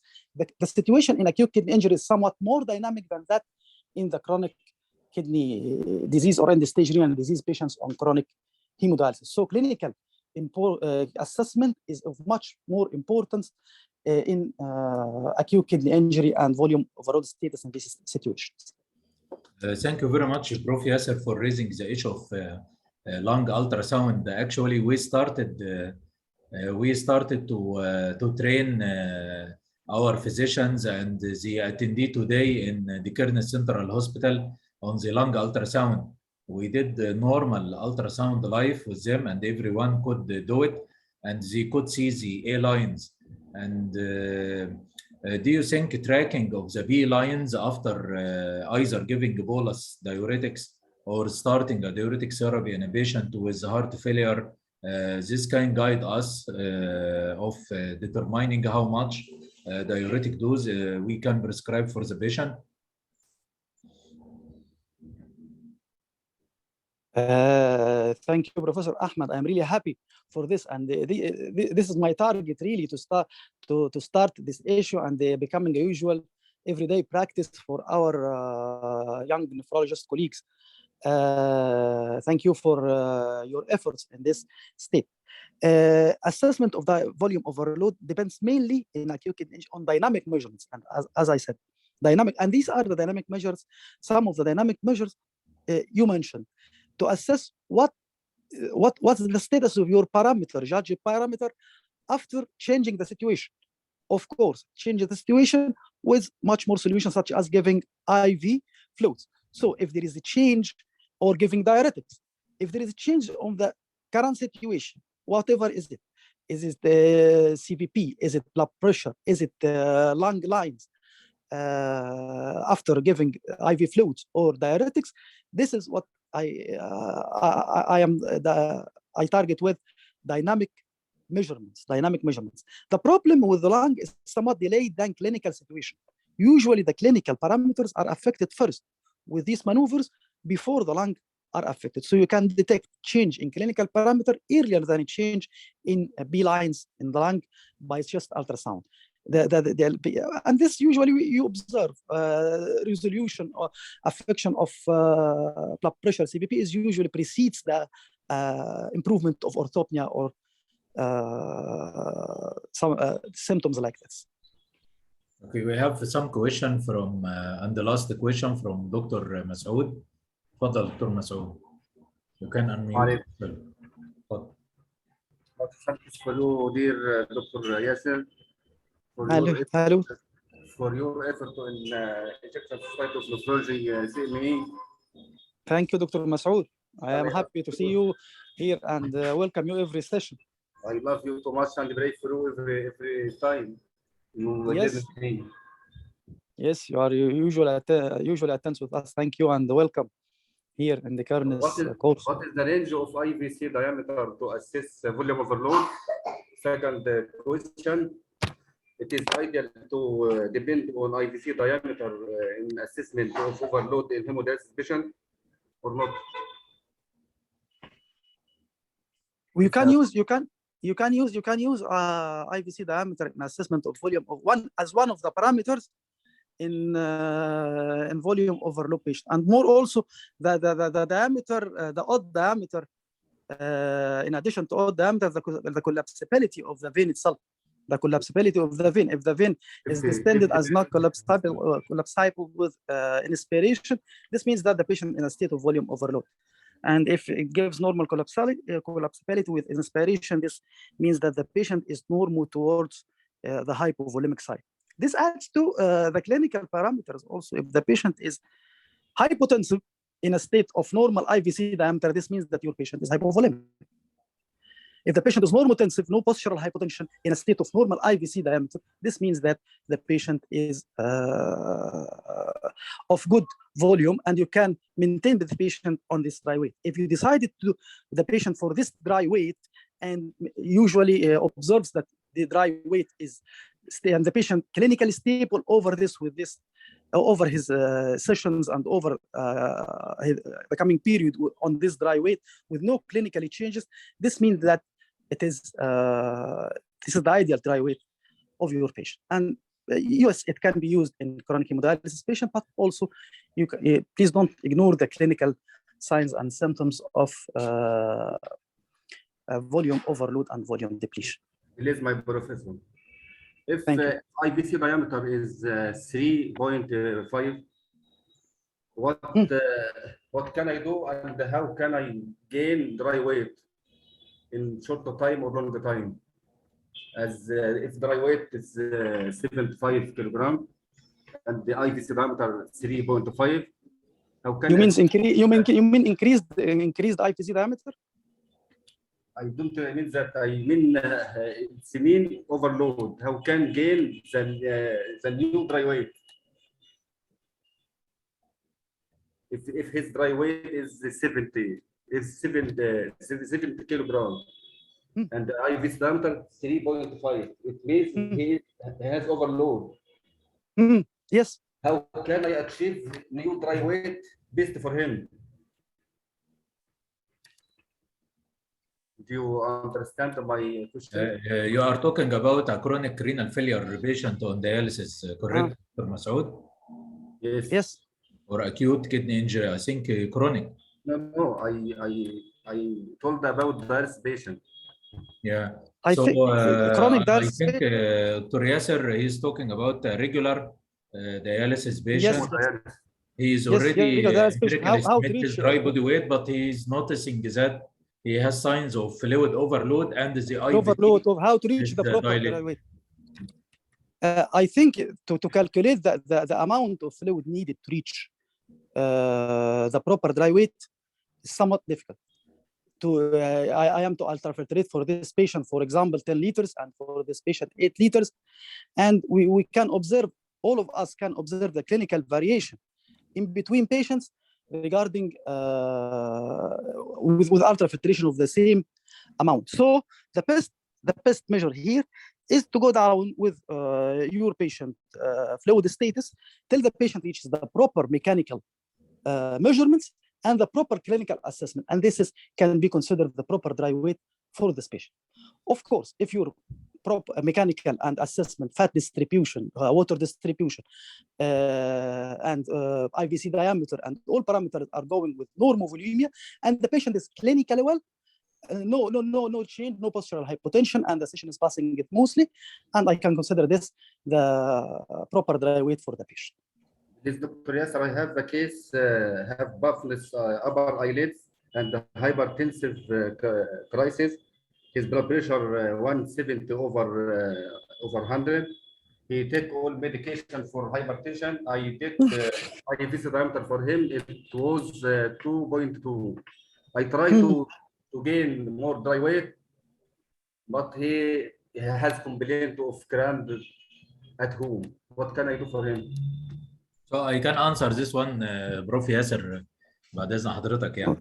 I face such a situation, Dr. Masoud, of that patient. First, to ensure that the patient is compliant, which I mean that he should not drink plenty of water in between the session. So restrict the fluid oral intake and educate your patient that he's first, if he is voiding urine, not to overload himself more than the volume he is voiding. And the second, if he is anuric, he's more vulnerable to free water. So don't exceed 800 per day. 800 per day is not a free water only. 800 per day, we mean all fluid, including tea, including coffee, including juice, including soup. All the fluid, kind of fluid, is to be within 800, and you monitor his increase in body weight in between the sessions. This is the first. Second, I will add another session for him to help him gaining a very nice dry body weight within the week. So if he is doing 2 sessions per week, I will recommend 3 sessions as the classic way. If he's doing 3 sessions, I may recommend 1 additional session, and I will dedicate this session for ultrafiltration if his uremic status and electrolyte are within accepted parameters. If not, I will do the 4th session for hemodialysis plus the ultrafiltration. This, I think, the main approach. Plus, you need also to check for his serum albumin and protein, and Yes. to ensure that he's eating well, and also he's eating high protein diet, because we educate our patient before starting in the advanced CKD stage 3 and 4. We try to educate him not to eat a lot of protein, but after dialysis, if he is strict on the same protocol that you already educated him on it, he will suffer hypoproteinemia and hypoalbuminemia, and this is one of the risk factors, major risk factors of mortality. So you need to ensure that he's eating well, he's restricting salt in his diet, he's not drinking a lot of fluid in between the sessions, and you can later adjust his body weight by doing the sequential ultrafiltration increment. And also you may add 1 or 2 additional sessions to his regular schedule, and I will leave the floor for Professor Yasser to comment. Yes, Professor Ahmed, all of measures, thank you for all measures you mentioned. And excuse me to add another useful measure if this patient is having a residual urine output. You can add in between dialysis sessions some sort of loop diuretics. You can add some sort of loop diuretics that may aid in between the sessions if the patient is having a good residual urine output. Also adding mineralocorticoid receptor antagonist could be of value as an add-on hypertension in this treatment in this patient. So please consider if the patient is having residual urine output to to add diuretics in between sessions. And if no, we will go to the solution of Professor Ahmed said of another session mainly for ultrafiltration, making the action of diuretics. And of course, dietary counseling and strict diet is essential, as Professor Ahmed said. Can I give him potassium with sparing diuretics, my professor? I think you can give a try. Why not? Feeling of hyperkalemia, the patient is on regular dialysis. He's on the hemodialysis. I try to give him potassium sparing diuretics. His blood pressure controlled sometimes, but he said it's not good for him. And to stop it. Who stopped?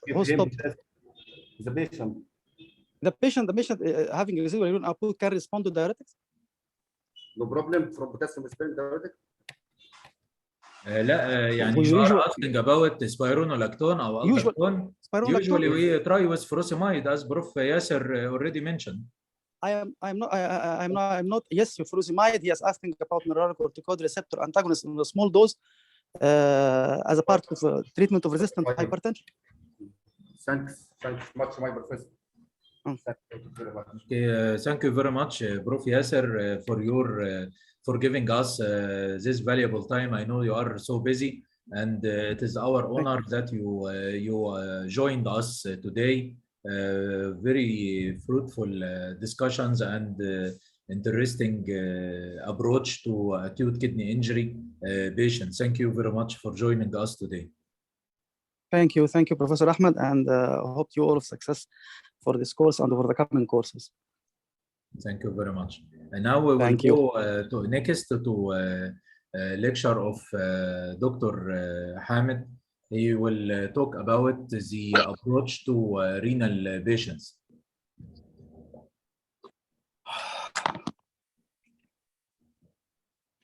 Hi everybody, nice to meet you again.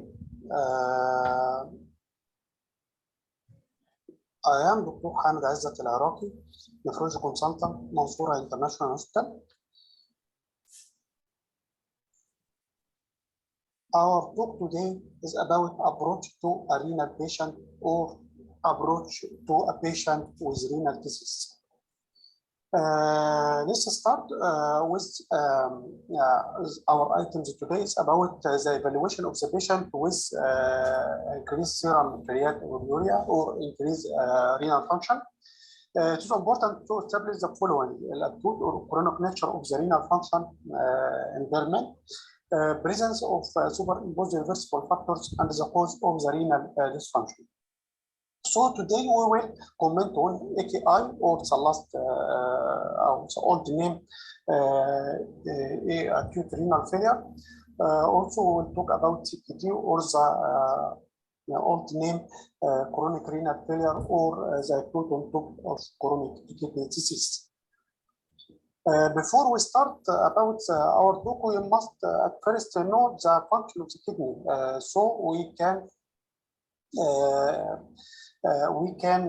talk about the excretory function of the kidney, the regulatory function of the kidney, formation and the activation of some important hormones and vitamins. As we know, the excretory function is mainly excretion of excess body fluid and excess of waste product and toxins. So when the kidney function is lost or reduced for any reason, this leads to accumulation of excess body fluid, and thus the patient is complaining of increased blood pressure or hypertension, accumulation of body fluid in many sites, as presented by lower limb edema, pericardial effusion, pleural effusion, or pulmonary edema. At the other side, excretion of waste product and toxin when altered for any reason, so there is accumulation of toxins and waste product.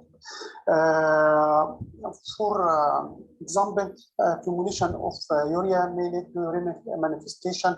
We will comment on it by details as this lecture, inshallah. The other function is the regulatory function. Regulatory function includes regulation of body minerals as sodium, potassium, calcium, and also a regulation of acid-base balance. So our patient may be complaining of hyperkalemia or hypocalcemia due to alteration of the kidney function. Our patient also complaining of metabolic acidosis. Metabolic acidosis is due to alteration of the acid-base balance function of the kidney. We know as the pH range is ranging from 7.35 to 7.45. Any alteration in this range will lead to either acidosis or alkalosis by either type, metabolic or respiratory. But in our talk today about kidney function or renal function, an alteration in renal function lead to metabolic acidosis. On the other side, formation and activation of many hormones or vitamins as erythropoietin, renin, and vitamin D. We all know about renin-angiotensin system, which is responsible for regulation of body fluid and the regulation of blood pressure. Any alteration in this regulation or in this system lead to hypertension. Also, the kidney is responsible for formation or release of the most of erythropoietin hormone in the body. Any alteration in its function lead to erythropoietin deficiency, which lead to anemia. The anemia in chronic renal disease is normocytic normochronic anemia. Also, vitamin D activation. Vitamin D is formed in the body but activated in the kidney. When the kidney function is altered for any reason, this is lead to vitamin D deactivation or present in inactive form. So this is lead to chronic kidney disease, mineral bone disease with its effect. So renal failure is inability of the kidney to do its normal function. It is many types of renal failure. We will talk today about AKI, or acute renal failure, which is a syndrome defined by a sudden loss of renal function over several hours or several days. chronic kidney disease or chronic renal failure. It is defined as a chronic reduction of glomerular filtration rate, a diminution in creatinine clearance, and the corresponding increase in serum creatinine. Acute on top of chronic renal failure, this is a mix of acute and chronic type of kidney disease. So let's talk about AKI, or the old name acute renal failure. AKI, or acute kidney injury, is defined as we talk is a sudden drop of kidney function. It has many etiology. It is maybe due to renal causes, post-renal causes, and still there is idiopathic causes not known. Renal causes is representing about 70% of renal causes of AKI. It is a sudden serious drop in blood flow to the kidney due to heavy blood loss. Heavy blood loss may be due to injury, as motor car accident or post-operative, may be due to sepsis, due to vasodilation of the periphery, or decreased body fluid, which occur in cases of dehydration, as we see in our hospital, and burn due to loss of plasma. Post-renal causes is the second cause. It is about 17% of all cases. It is a sudden block that stops urine from flowing out of the kidney. Maybe due to kidney stones, bilateral kidney stone, or unilateral kidney stone in a solitary kidney. Maybe due to tumor, tumor maybe in the bladder, which create a back pressure on both sides, or in the process in male patient. Maybe due to injury, as cutting post-ureter or suturing ureter post-operative, or an enlarged prostate, which is represent the most common cause of post-renal causes of AKI. Renal causes is about 11% of all cases. This is due to damage from medicines, poisons, or infection. Most common antibiotic which may cause acute kidney injury is aminoglycoside, such as gentamicin and streptomycin. May be due to non-steroidal anti-inflammatory drugs or pain medications as aspirin or ibuprofen. Some blood pressure medications or antihypertensive measures as ACE inhibitor may lead to acute kidney injury. Also, post-contrast nephropathy or the dye used in some X-ray test or in our radiology or intervention may be lead to AKI.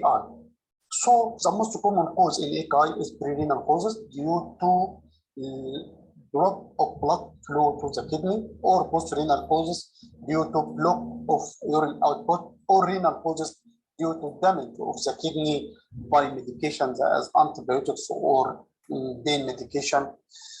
Lastly, idiopathic causes is still about 2% of all cases. Our cases maybe has no cause of AKI. The classification of AKI, we classify AKI according to Rifle criteria or AKI criteria. It is depend on two categories. It is depend on increased serum creatinine or urine output in both. In Rifle criteria, each step refer to an level of AKI as the risk. LR refer to risk. Injury, I refer to injury. LF refer to failure. LL refer to loss. And the E refer to in this stage renal disease. So at risk stage, increased serum creatinine 1.5 from its baseline. It is correspond to risk factor. Say the patient is 1, serum creatinine is 1. As it reach 1.5, it is meaning AKI according to Rifle criteria, even the normal range of serum creatinine. During output criteria, it is corresponded to 4.5 milliliters 4 kilogram per 1 hour per hour for 6 hours. If the urine output is decreased less than half milli to kilogram to hour for 6 hours, it is corresponding to a risk criteria, our risk stage. Injury stage, it is increased serum creatinine double fold or decrease urine output half milli to kilogram per hour for 12 hours. But if increases serum creatinine 3 folds or half milligram per deciliter, if the baseline serum creatinine more than 4 milligram per deciliter, it is corresponding to failure stage, or the urine output less than 0.3 milliliter per kilogram per 1 hour for 24 hours, or anuria for 12 hours. Loss stage, it is a complete loss of renal function, more than 4 weeks. In this stage, it is end-stage renal disease or chronic kidney disease. This patient is permanent renal loss. So, right criteria, it is important to know the baseline serum creatinine. For example, if the baseline serum creatinine 0.8, if it is reached 1.2, it is mean, it is a risk factor. It is a risk stage for AKI. Even it is 1.2 is still within the normal range. So it is important to know the baseline serum creatinine for our patient to detect the stage of AKI. Phases of AKI, the patient is have many stages across his AKI. It is onset phase. It is from hours to days when he the common triggering event occur. This mean in urine output below 0.5 milliliter per kilogram per hour. This is the phase when the patient is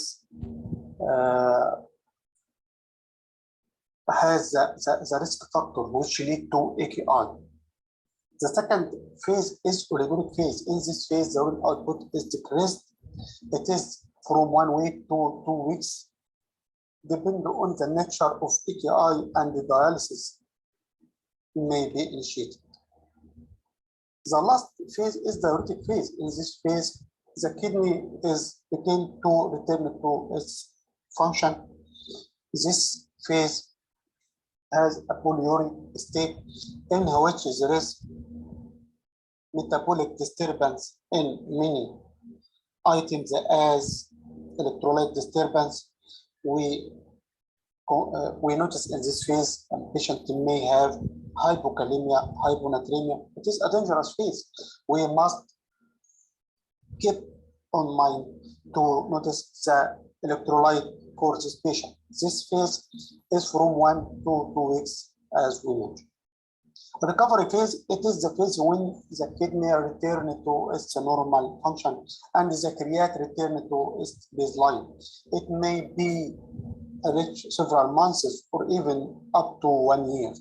So we must keep on our patient in the diuretic phase, not only at oliguric phase. We all talk about oliguria when the patient is begin to have urine output. We may be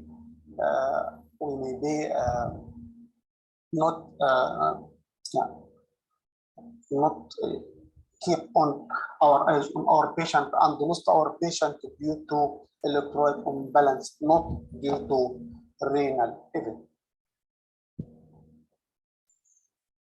Clinical picture of AKI, it is simply the clinical picture of CKD. It may be patient come to us with anuria or oliguria, maybe have volume overload in form of lower limb edema, pleural or pericardial effusion, pulmonary edema may be presented by nausea and vomiting due to uremic manifestation, may be presented by restlessness, confusion, and deep coma due to severe hypertension, due to brain edema, or due to uremic symptoms, may be presented by flank pain due to medication, due to exhalation,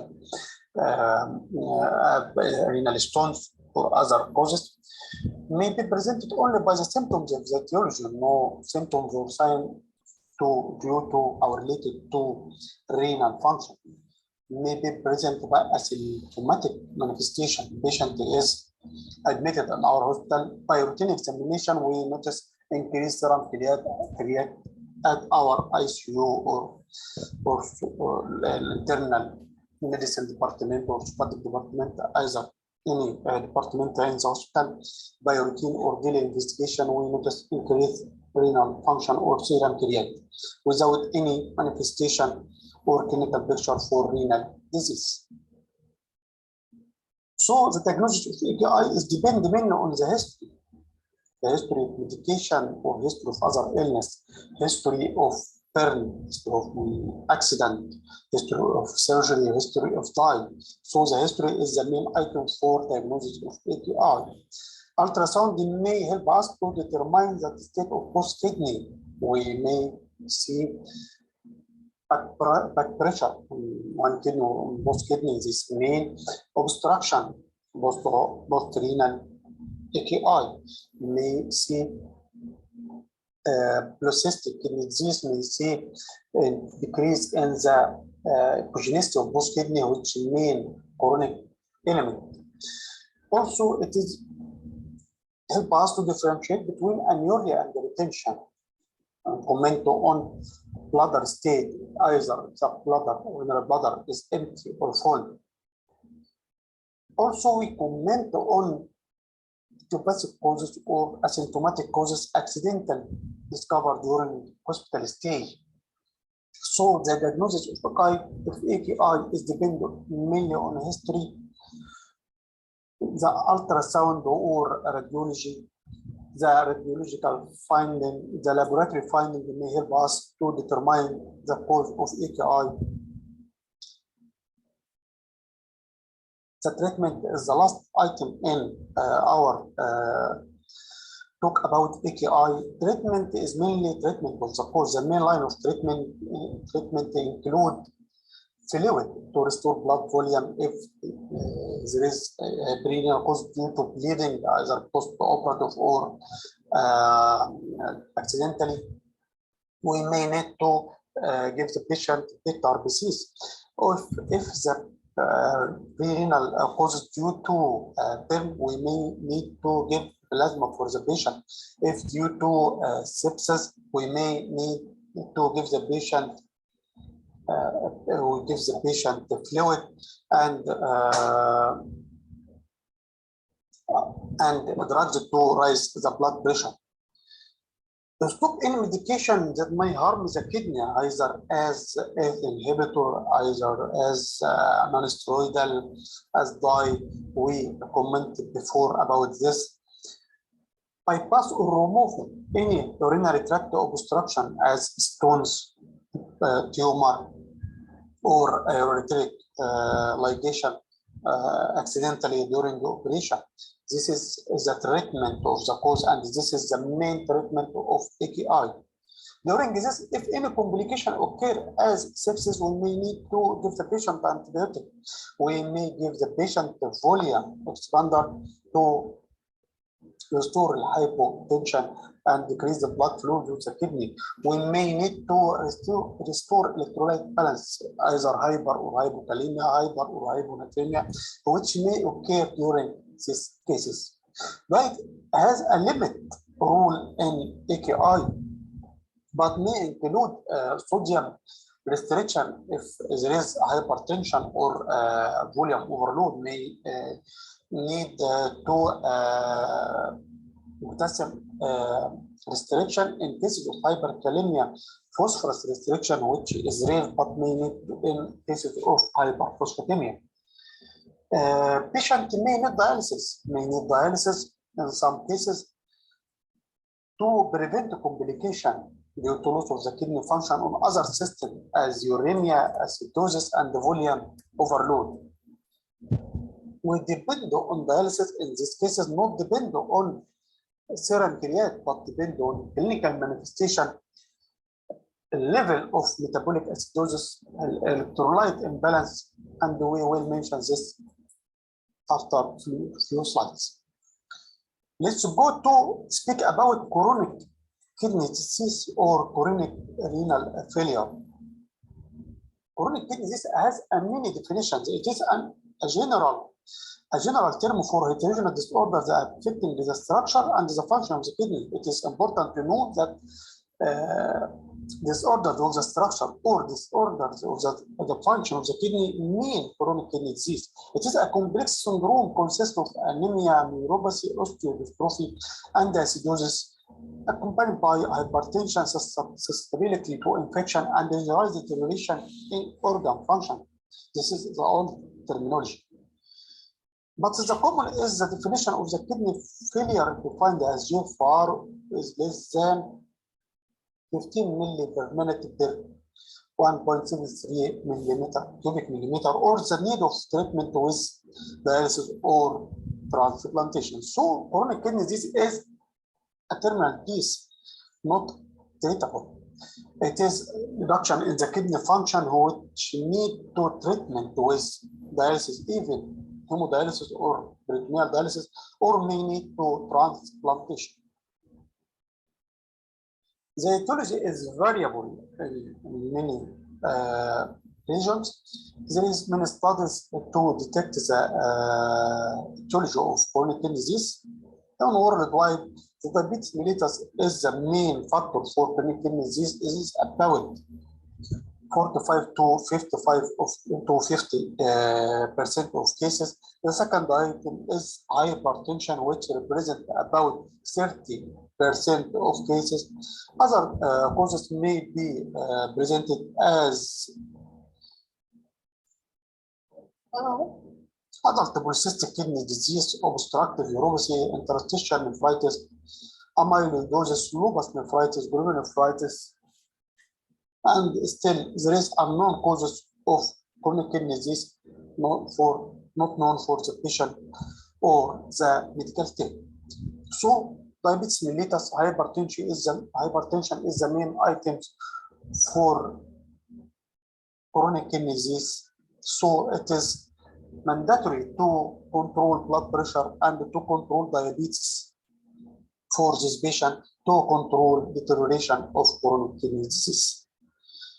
Classification of chronic kidney disease, it is all the classification according to GFR, and lastly added proteinuria to the classification due to the role of proteinuria or albuminuria in the progression of chronic kidney disease. As we see in our table, we have 5 stages according to GFR.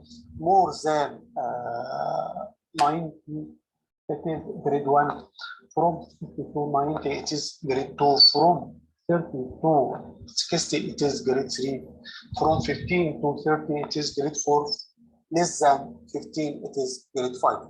And according to level of proteinuria, from less than 10 up to more than 2,000 grams. So we must know the stage of chronic kidney disease. It is help us for detect the level of chronic kidney disease at any level of this stages or this levels. We have a different category for communication and management of our patient. Depend on diet control, depend on control of complication either such as anemia, mineral bone disease, or other. It is about preparation of our patient for renal replacement therapy in stage 4, either by AV fistula creation or by detect the if the patient need hemodialysis or peritoneal dialysis, or if the patient is prepared for transplantation, the preparation is again at the stage 4, not stage 5. Don't wait for the stage 5. So it is important to know the classification of chronic kidney disease. It is important for monitoring our patient in each step to control the progression of chronic kidney disease and to control the complication which will occur at any stage for these stages. Clinical manifestation of chronic kidney disease of renal failure in our patient, it is due to accumulation of waste product such as uremia by uremic manifestation on GIT as nausea, vomiting, on CNS as restlessness, confusion, or even deep coma, such as hyperphosphatemia, which is presented by itching, bone ache, or even pathological fracture. It is either presented by disturbance of extracellular fluid balance, accumulation of body fluid, which is presented by pleural, precardial, or pulmonary edema. It is presented by lower limb edema. It also may be presented by hypertension, which may be due to hypervolemia or even disturbance in renin-angiotensin system. Acid-base imbalance, which is presented by metabolic acidosis, electrolyte and mineral disorders such as hyperkalemia, which is a fatal for our patient. Symptoms include general fatigue, weakness, surgery, may be with skin manifestation as itching, displacing, skin discoloration, or pallor, maybe have cardiovascular manifestation as dyspnea or softening or chest pain, maybe GIT manifestation as anorexia, nausea, vomiting, or hiccup, may be presented by neuromuscular manifestation, decreased ability to concentrate, restlessness, paresthesia, muscle cramp, or twitching. Signs of chronic kidney disease may be presented by pallor, hyperpigmentation, hyperkeratosis of the skin, oral ulcer, or uremic trace, may be presented by hypertension, ejection, systolic murmur, edema, precardial fracture rupture due to uremia, which is uremic pericarditis, may be presented by peripheral neuropathy, drowsiness, confusion, seizure, even coma as a neuromuscular signs or manifestation. So to describe the manifestation of chronic renal failure, may be presented by polyuria, which due to metabolic acidosis, may be presented by metabolic acidosis due to the production of hydrogen ion excretion, abnormal level of sodium, potassium, calcium, phosphorus due to loss of tubular function by effect of electrolytes. For this, hypocalcemia may be presented by bone ache, may be presented by muscle twitch, may be presented by capital spasm and others. Hyperphosphatemia is presented by itching and mineral bone disease by bone weakness, bone pain, or fracture. Hyperkalemia may be presented by its effect on the heart or the cardiac muscle. Any type of arrhythmias may occur, even cardiac arrest. On the other side, hematological manifestation or hematological effect of chronic kidney disease presented by anemia and excess bleeding due to impaired erythropoietin formation lead to normocytic normochromic anemia. The effect on the cardiovascular system in the form of hypertension or edema due to activation of renin-angiotensin system. The effect of GIT in the form of anorexia and nausea due to accumulation of metabolic waste as urea. The effect of the CKD on neurological system, the form of uremic encephalopathy by its steps due to accumulation of urea product. Effect in musculoskeletal system as muscle pain and bone weakness, renal osteodystrophy is the last of the old term, which is CKD, MBD, or mineral bone disease due to loss of calcium and the minerals, or disturbance in calcium phosphorus metabolism. Description of system or of symptoms, we talked about it in the last slide. We not need to describe it again. You can write it carefully.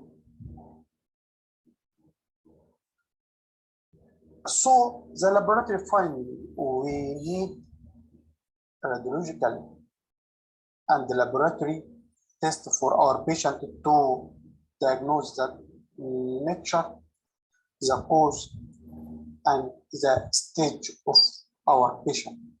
Elevated serum urea and creatinine is an indication of chronic disease.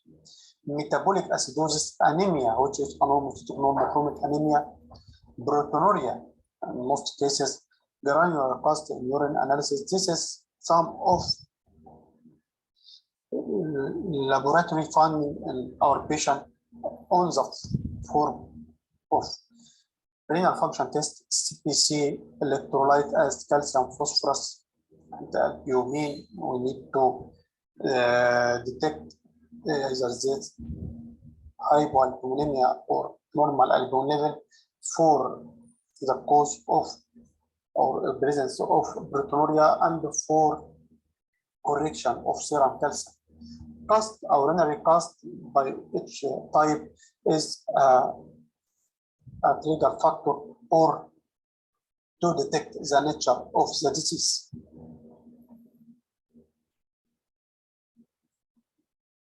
How to retard the progression of the kidney disease? It is a term or a large term, need a time for describe it, but in general, as we see before, control of blood pressure in hypertensive patient, control of glucose or glycemic control in the patient with diabetes is mandatory. It is the first line for regression of the kidney disease. Treatment of proteinuria or reduction of proteinuria with ACE or ARBs or calcium channel blocker with either drug used for the reduction of proteinuria is mainly useful in reduction or regression of the chronic kidney disease, as we mentioned before. Other intervention may be beneficial include lipid-lowering measures. In most cases of us, correction of anemia. Correction of anemia is one item of retarding the progression of chronic kidney disease. Diet in chronic kidney disease has a rule mainly more than in cases of AKI. We may need to diet restriction and salt restriction. We may need to reduction of protein diet. We may need to restriction of other according to the level of calcium, phosphorus, sodium, and other for the patient. So diet restriction in chronic kidney disease has play a major role in regression of the chronic kidney disease. So blood pressure control, diabetes control, reduction of proteinuria, lipid lowering measures, correction of anemia, and diet restriction of protein, or reduction of protein, restriction of salt, and other is the main factor we can use to control progression of the kidney disease or regress the progression of the kidney disease. No definite treatment of the chronic kidney disease as the patient is begin the road and he will continue till reach the stage 5 or the stage when he need renal replacement therapy. When to dialyze our patient, indication of dialysis is not related to serum creatinine or urea. It is related to the item to which is related to life of the patient or can affect his life. Either as severe metabolic acidosis, normal pH is 7.35 to 7.45, but metabolic acidosis when the pH less than 7.2, it is mandatory to dialyze our patient. It is incompatible with cell metabolism. Hyperkalemia, if serum potassium more than 5.5 with ECG changes or 6.5 without ECG changes, we must deal with our patient. Normal serum potassium is 3.5 up to 5, but if it is with ECG changes when serum potassium more than 5.5, we must dialyze. Don't wait. Measures to decrease the hyperkalemia, either insulin, glucose insulin, or nebulizer. It is a method to take potassium from circulation to tissue when will return to circulation again after time. Vary from patient to other and vary from the measures, but the ideal and the only treatment of hyperkalemia due to chronic kidney disease or due to renal factor is dialysis. Pleural or pericardial effusion which interferes with respiration, patient can take his breath, patient will die. So dialysis in this case is mandatory. Severe hypertension not respond to medication, patient take 3, 4, 5 measures for hypertension, but not controllable. We can't stay when the cardiovascular complication occur with this severe hypertension. So severe hypertension may be the only line of treatment in this case is dialysis. So we must begin dialysis in this patient. Uremic encephalopathy, which affect CNS, must initiate dialysis. Lastly, vomiting not related by medical treatment. Patient take blocker, PPI, antiemetic measures, and no response. We will need dialysis, as in this patient may accompanied by electrolyte imbalance, which may be at some cases is fatal. So, indication of dialysis not corresponded to laboratory finding or serum creatinine, but it is related mainly to severe metabolic acidosis, hyperkalemia, pleural or pericardial effusion, severe hypertension, uremic encephalopathy, and vomiting not relieved by medical treatment. Lastly, the third type of our talk today is acute on top of chronic. This patient is known to be CKD, either due to hypertension, diabetes, or any cause, but creatinine level or basal creat is about 2, 3. Accidentally, it is raised up to 5, 6.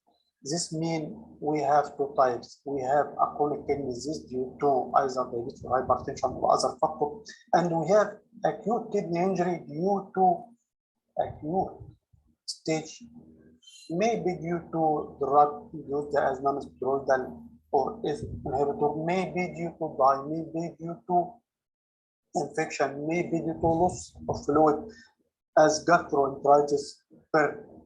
Many causes we mentioned before as this lecture. So acute on top of chronic, it is a type of acute kidney injury on top of chronic kidney disease with a trigger factor which leading to sudden increase in serum creatinine. In this category, we need to treat our patient as an EPI patient to return to the normal baseline creatinine, which may be 2 or 3. So it is very important to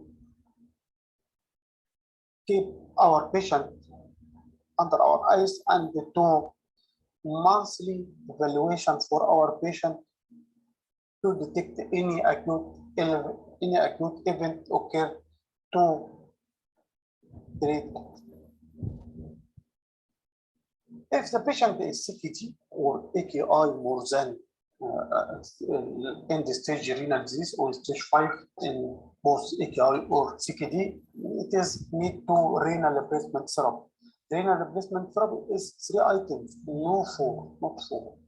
No item, no line of treatment till now except hemodialysis, peritoneal dialysis, and renal transplantation. Lastly, I hope to give you a simple information. I hope it is beneficial for you with this lecture. Again, nice to meet you. Hope for meet you again. Thank you and goodbye.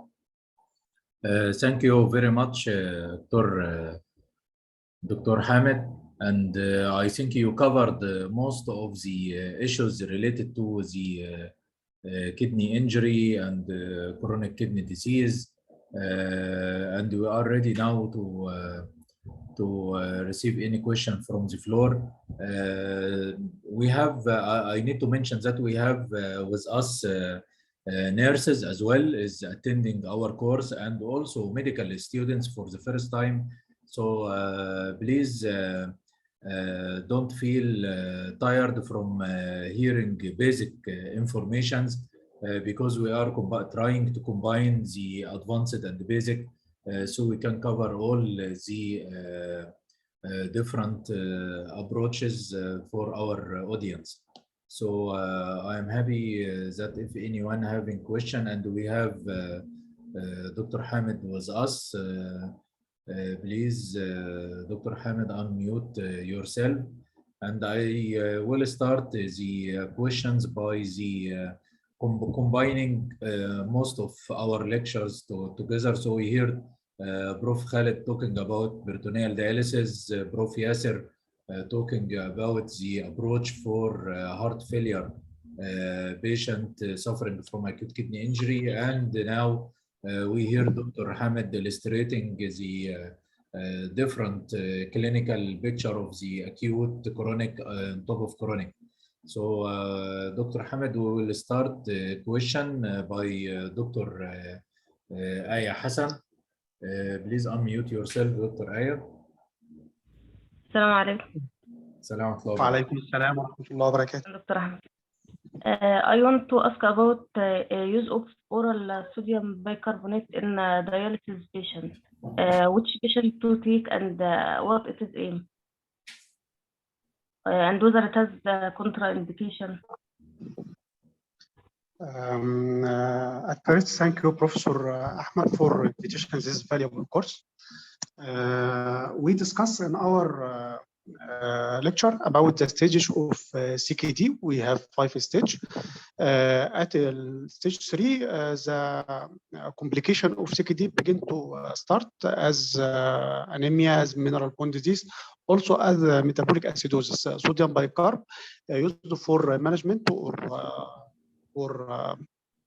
treatment of metabolic acidosis, which due to problem in hydrogen ion excretion. So we use sodium bicarb for management of metabolic acidosis in stage 3, stage 4. But in stage 5, when we start peritoneal dialysis or hemodialysis, we not need for use of sodium bicarb. In most cases, not need oral bicarb, as we use in hemodialysis fluid or BD fluid already contain bicarb or lactate, acetate in all the fluid, which used to treatment for treatment of metabolic acidosis. So we use oral treatment or oral sodium bicarb in stage 3 we need according to patient pH, and stage 4 in most cases. In stage 5, most cases not need oral sodium bicarb, but may fluid dialysate is enough for management or for treatment of metabolic acidosis. And of course, Dr. Hamid, you will monitor for the serum bicarb at a monthly basis, either doing serum bicarb or by doing BBG. monitor ABG for cases monthly في الستيج 3 وستيج 4. دي من الحاجات المهمه جدا. All cases of AKI daily ABG is mandatory for as we discussed, it is one of the indication of urgent dialysis in these cases. So next question from Dr. Nagwa. تفضل دكتور نجوى. السلام عليكم. Thank you for your elegant lecture. I am asking about the patient's CKD. how often should they visit us in the clinic in stage 3, 4, and 5 if the patient are stable and have no complications? Unstable or They stable? are stable.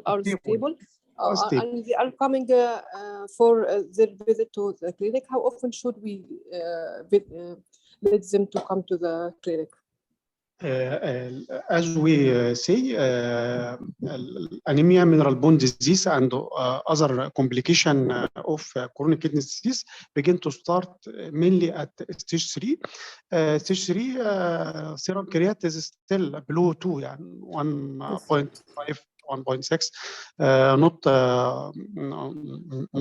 more than that. So we started to follow up our patient at stage stage 4 for serum كريات، لكن السي بي سي الكالسيوم فوسفورس البيومين for mineral bone disease intact PTH is mandatory at stage 3 according to the each case. It is different from one case to other case according to nature of the disease, according to progression of the disease. Some patient may be stay years in stage 3, or other patient is progressing to stage 4 or stage 5 within months. According to the nature of the disease, the patient with diabetes, for example, is not the patient with lupus nephritis. In each lecture about anemia, monitoring of anemia, CBC is monthly. Iron profile may be every 3 or 6 months. And other investigation is like that. In mineral bone disease, I think it is discussed in our course as that maybe every 6 months IPTH, maybe or 1 year according to the case. I think calcium phosphorus albumin is done every 3 months. But when we are in stage 5, it is done monthly calcium phosphorus albumin for monitoring the patient mineral bone disease, and monthly CBC for level of hemoglobin in our patient. So monthly visit is suitable for patient in stage 3 and stage 4, but the laboratory and urological investigation is very according to the case and is according to the type of our investigation. So I will take the opportunity to ask Dr. Elbayali if we have in the Ministry of Health, in Egypt, Ministry of Health, do we have a protocol for follow up such cases, or it depends on the clinical criteria? Yes, in the Kahliya, we do a special protocol and follow up of patient on renal dialysis. Every 6 months, we do PTH regularly and the calcium phosphorus monthly. Okay. We'll take the last question because we are already late from Dr. Gamal. Dr. Gamal, اتفضل.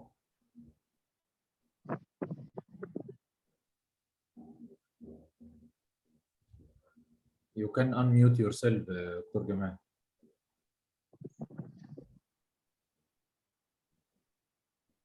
So we can take Dr. Mayada until Dr. Gamal is with us again. اتفضل دكتور ميادة. السلام عليكم. عليكم السلام. Thanks for this lecture. I would ask about ketostrel, if it is useful for patient grade 4 and 5.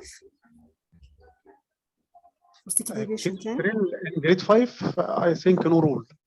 In grade 4, it is a debate.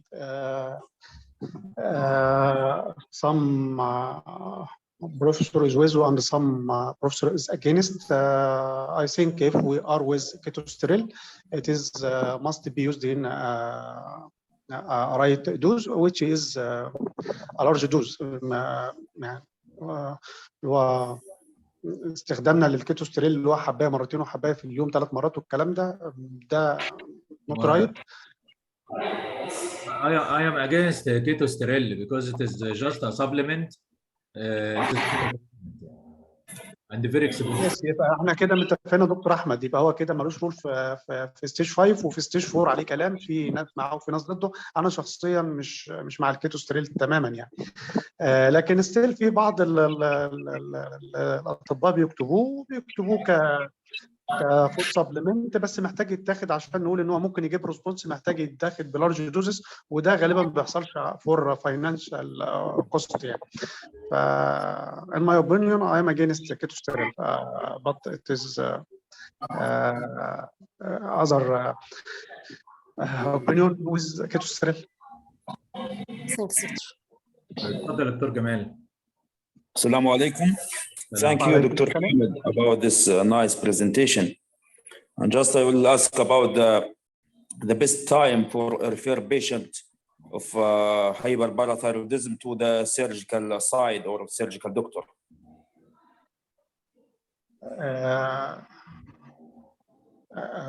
Again, I don't ask about the best time, Dr. Gamal, when the medical approach fail. We just have been consulted in the morning in one patient, female patient with BTH 4,000, and she is on maximum dose of Cinacalcet for 1 year. Do you think you will continue Cinacalcet or you will refer her to surgery? No. Refer. From my side, I will refer. So you need to try Cinacalcet first, and to avoid the associated hypocalcemia, control your phosphorus, serum phosphorus level by giving phosphate binder. Try to adjust the dose of 1-alpha if you are giving, or vitamin D. Control all the conditions of the patient, including metabolic acidosis. Later, you will see if the BTH level will go down or not. Also, we don't forget that we have to make ultrasound and to rule out any adenoma, because that condition will go directly to the surgeon more than medical approach. Thank you, doctor. Last thing I would like to add that you change the dose of Cinacalcet not weekly, but on a monthly basis, and sometimes it is recommended to add on every 3 months. Repeat BTH every 3 months, doctor. BTH. BTH, of course, يعني every 3 months. Yes, thank you. Okay, thank you. Assalamu. So today we reached the end of our 5th day. I need to close because we will go early morning again to the Kernes Central Hospital, and as well many of you asked me to start to upload our activity in the morning for whom who couldn't attend on the Zoom. Tomorrow we will be again broadcasting on the Zoom our activity in the Kernes Hospital. And at the night we will have an important session about nephrohistopathology. We'll have detailed lecture about the LM and immune fluorescence from Professor Mona Abdelrahim from Urology Nephrology Center. And we will have also, and that is new, we'll have detailed session about how to understand electron microscopy perspectives from Dr. Mohammed Tengar from he's British, from coming to join us from London. So please try to attend tomorrow. It will be a very important day, either in the morning or afternoon. And at the end, I would like to thank all of you. Thank you very much. I'm very grateful to our professor joining us. And I'm very grateful to you all, physicians, nurses, students joining us for this ISN activity. Thank you, and good night, and happy return to work day, inshallah. مع السلامة.